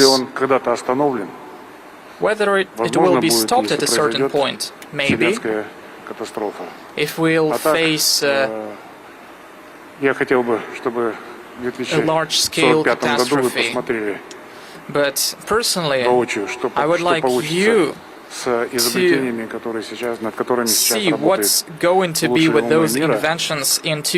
Попутно я хотел бы сказать, что желательно, чтобы такие интеллектуально развитые люди имели бы возможность работать и в наших such странах, intelligent Казахстан people, или Россия. I hope they will have the opportunities to work in our countries, in Kazakhstan and Russia. Unfortunately, they promote progress in other countries. The problem is that they leave Kazakhstan and Russia to work in other countries. I think that we need to resolve this issue. But on an everyday basis, we understand that we face the artificial intelligence in our everyday life. And many years ago, the artificial intelligence beat Kasparov in a chess game. But after that, the chess tournaments remained relevant. Thank you for mentioning that, but the technical director of Google, who predicted all this by 2045, it was him who said that by that year, in the past, he said that the artificial intelligence would eventually beat a human being. So now we understand that computers are already more intelligent than humans, and computers are widely spread in our everyday life. Going back, I would like to highlight that Russia is the biggest, the largest, and the most important, I would even say, state in the former Soviet Union, and largely thanks to the incumbent president of the Russian Federation, President Putin. And so Russia bears a special responsibility for the security of the CIS countries, for their successful development. And it has the responsibility to make former Soviet Union citizens respect the Russian Federation. I would like to take this opportunity. Maybe it's not a very suitable moment, but I would like to put forward certain grievances towards a number of MPs of Russia with regards to their statement against Kazakhstan, as well as with regards to statements of cultural figures. And I would like to thank President Putin for stating the position of the Russian leadership, position on Kazakhstan. Indeed, можно было бы муссировать тем или иным способом, сея рознь между нашими народами, и тем самым нанося ущерб самой Российской Федерации. Вот эти высказывания мне не очень понятные. Как говорится,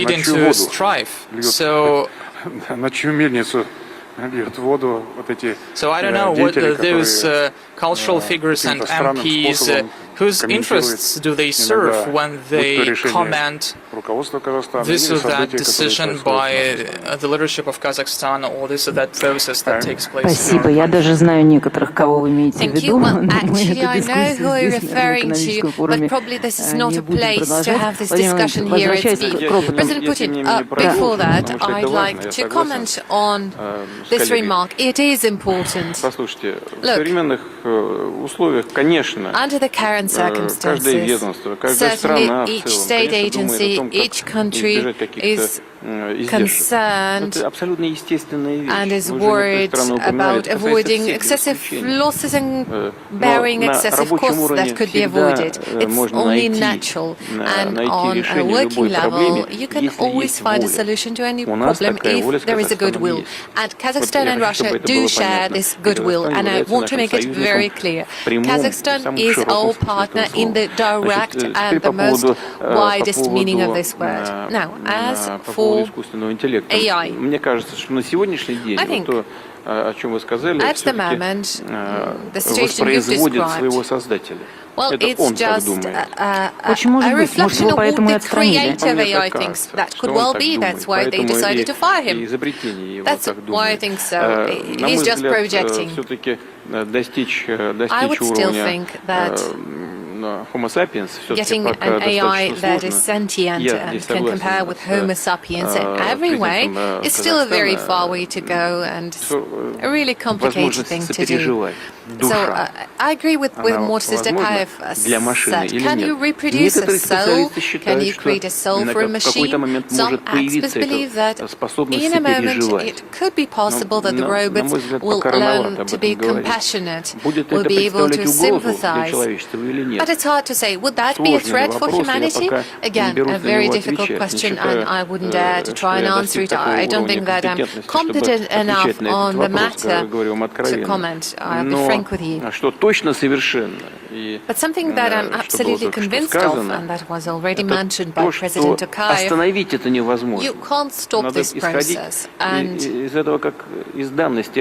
have to take it as something given. You can't stop the sunrise or the sunset.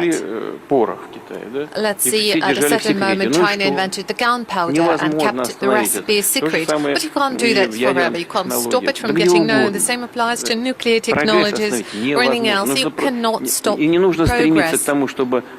And you shouldn't really try. You shouldn't try and stop the sun from rising. You have to think how to deal with it, whether you want to go sunbathing today or maybe rather not. But the sun will rise anyway.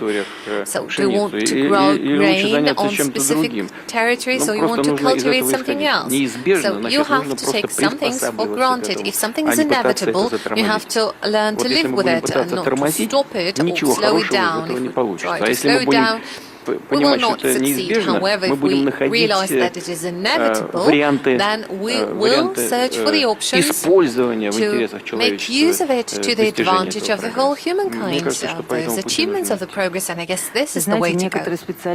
You know, some experts, some experts, medical experts would disagree and say that even human capacity to show compassion is only conditioned by oxytocin, serotonin, and some neural reactions, a number of hormones, or reverse connection of serotonin, and can easily be adjusted by pills, by hormones. You are compassionate one day and you're not capable of showing compassion. Yeah, but still we have hormones. Machines don't have them. They probably could have some substitutes to that, but not at the moment. Well, maybe thank God. I'm told that we need to wrap up at this stage. Who is saying you? The bosses? Yes. Not your bosses, mine. Начальство форума, bosses of this forum, I would say, and temporarily I am at their disposal in the course of those hours that I have the pleasure to moderate this session. Так вот, я напоследок хотела бы поделиться с вами шуткой, не знаю, слышали At the very end, I wanted to share a joke with you. Maybe you have heard, you probably remember that President Obama came up with an idea to calling us a country that is a fuel station. And now once the prices went up so dramatically in the United States, there is a joke that Obama used to be ironic about that. Now we could only state that with a degree of jealousy that it is a country that is a fuel station. Well, very final question at the end. When will that be an end to that? Well, they are making their forecast on us. Do we have a forecast on for how long their economies could last, for how long their political systems could sustain, whether they are capable of overcoming this crisis? So how do you see this situation? That is a question to both presidents. How do you see the world after? And who are those pullers in this multipolar world? Who are our friends and allies? Well, the political elite in the United States sees everyone from above, and frequently, internally, they treat everyone with a lot of self-confidence, and they think so well of themselves, but not the others. And it's definitely not a proof to the fact that United States could call be a superpower. It is a country that has been in existence for 300 years and has become a world leader. That is certainly a reason to respect them. And I have no doubt that the United States is a country having a big future in front of them. But there are internal problems and there are mistakes being made by the ruling elites. And there will be consequences to those mistakes exactly due to the reason that those problems are being о чем я говорил, accumulated, они aggregated. нарастают We в see it from the inflation в других that is областях skyrocketing. We see it in в other экономической areas, сфере. in economics. Значит, вот вы упомянули про mentioned энергетику. Откуда energy sector. взялись цены-то?